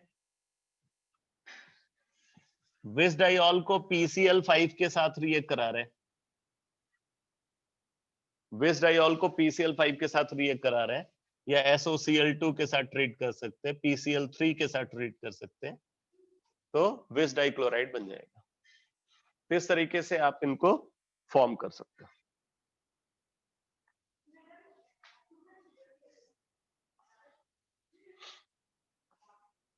केमिकल प्रॉपर्टीज में देखो बोल रहे हैं अगर इसकी भी हाइड्रोलिसिस कराएंगे तो क्या होगा, जैसे ये है, अब हम इसकी हाइड्रोलिसिस करा रहे हैं, अब इसकी हाइड्रोलिसिस कराएंगे तो क्या होगा, एक्वस KOH के साथ ट्रीट किया इसको तो दोनों क्लोरीन हट करके 2 OH ग्रुप यहां आ जाएगा,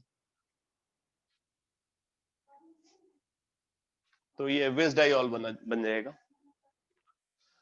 अगर एल्कोहलिक KOH के साथ ट्रीट करोगे फिर सोडामाइड के साथ ट्रीट करोगे तो E2 स्टेप 2 बार होंगे और ये एल्काइन में कन्वर्ट हो जाएगी, या एक्सेस सोडामाइड को भी आप यूज कर सकते हो।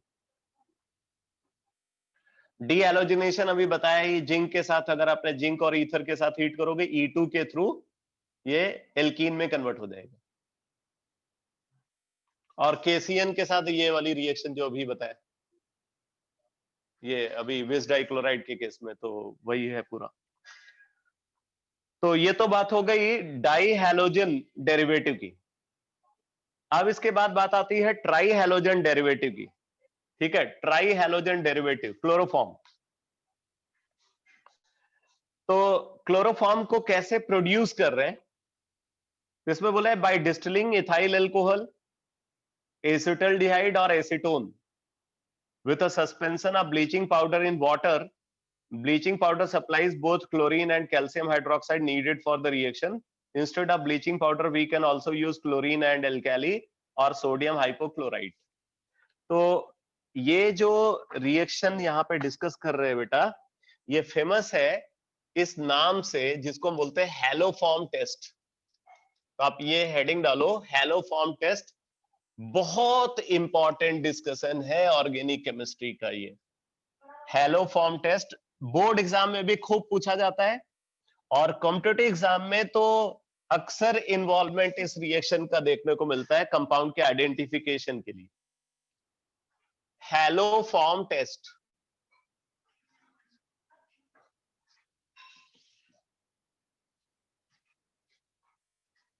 हैलोफॉर्म टेस्ट बहुत ही इंपॉर्टेंट डिस्कशन है. मैं बार बार आपको बोल रहा हूं, ये बोर्ड एग्जाम में आपको हैलोफॉर्म टेस्ट पे बेस्ड क्वेश्चन अक्सर मिलेंगे कि जैसे दो कंपाउंड है, बोलेंगे इनको डिस्टिंग्विश करने के लिए आप इनको कैसे डिस्टिंग्विश करोगे.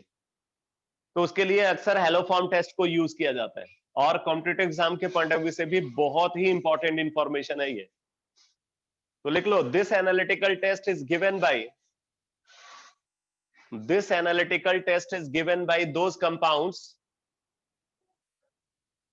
This analytical test is given by those compounds. This analytical test is given by those compounds. This analytical test is given by those compounds which possess. This analytical test is given by those compounds which possess any one of the following structural feature. Any one of the following structural feature. Any one of the following structural feature. तो अब देखो जरा कौन कौन से structural feature होने पे compound haloform test में पार्टिसिपेट करेगा. नंबर 1, अगर कंपाउंड के अंदर ये स्ट्रक्चरल फीचर प्रेजेंट है, CH3 CH Cl. अगर किसी कंपाउंड में आपको ये दिखे, इधर क्या है कोई कुछ मतलब नहीं, बट ये जरूर होना चाहिए, CH3 CH Cl, ये जरूर होना चाहिए, तभी हैलोफॉर्म टेस्ट ऑब्जर्व होगा. Number 2, CH3 CH OH. अगर कंपाउंड के अंदर आपको ये दिख रहा है तो हैलोफॉर्म टेस्ट ऑब्जर्व होगा. Number 3, CH3 CO. अगर ये दिख रहा है तो हैलोफॉर्म टेस्ट ऑब्जर्व होगा. बट इसमें एक चीज ध्यान रखना कि यहां पे कोई लीविंग ग्रुप, अच्छा लीविंग ग्रुप इधर नहीं होना चाहिए. ठीक है, CH3 CO Cl नहीं होना चाहिए, मतलब एसिड डेरिवेटिव नहीं होना चाहिए. यहां पे कार्बोक्सिलिक एसिड या डेरिवेटिव नहीं होना चाहिए, सिर्फ कार्बोनिल कंपाउंड होना चाहिए, एल्डिहाइड या कीटोन. ठीक है. Number 4, CH2 Cl CO. CH2 Cl CO. यहां पे Cl की जगह पे X भी आप लिख सकते हो, यहां पे भी X लिख सकते हो. जरूरी नहीं है कि क्लोरीन हो, कोई दूसरा हैलोजन भी हो सकता है. Number 5, CHX2 CO. Number 6, CX3 CO. CX3 CO. ठीक है. Number 7, RCOO-C2H5. या ये होना चाहिए CH3, यहां पे R, कुछ भी हो सकता है, एल्काइल ग्रुप. ये एस्टर हो सकता है जो हैलोफॉर्म टेस्ट में पार्टिसिपेट करेगा. और क्यों पार्टिसिपेट करेगा उसकी वजह बताता हूं. हैलोफॉर्म टेस्ट में हम एल्काली यूज करते हैं, तो एल्काली यूज करेंगे तो वो इसको हाइड्रोलाइज कर देगा, तो हाइड्रोलाइज करेगा तो यहाँ पे OH आ जाएगा, यानी कि ये इसमें कन्वर्ट हो जाएगा बेटा, ये बना लेगा CH3 CH OH R। और अगर ये बन गया ना, तो आप जरा देखो ये वाला स्ट्रक्चरल फीचर आ गया कंपाउंड के अंदर, तो आगे वो हैलोफॉर्म टेस्ट में पार्टिसिपेट करता है। इसलिए ऐसा एस्टर अगर है तो ये हैलोफॉर्म टेस्ट में पार्टिसिपेट करता है।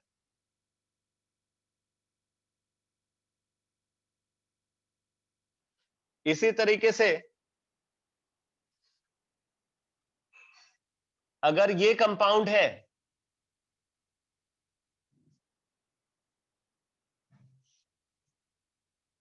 ये हैलोफॉर्म टेस्ट में पार्टिसिपेट करता है, ये साइक्लिक अल्फा डाइकीटोन अगर है तो ये हैलोफॉर्म टेस्ट में पार्टिसिपेट करता है। साइक्लिक अल्फा नहीं, cyclic beta, cyclic beta diketone, ये हैलोफॉर्म टेस्ट में पार्टिसिपेट करता है। ठीक है, तो किसी भी कंपाउंड के अंदर अगर इनमें से कोई एक स्ट्रक्चरल फीचर आपको दिख रहा है तो वो कंपाउंड हमेशा हैलोफॉर्म टेस्ट में पार्टिसिपेट करेगा। बाकी हैलोफॉर्म टेस्ट का जो डिटेल है, ठीक है, हैलोफॉर्म टेस्ट क्या है इसका पूरा डिटेल, क्लोरोफॉर्म की रिएक्शन और कार्बन टेट्राक्लोराइड की रिएक्शन, इसको मैं कल की क्लास में इसको कंप्लीट करूंगा और फिर जो टाइम हमारे पास बचा होगा उसमें P ब्लॉक को आगे कंटिन्यू करेंगे। ओके बेटा।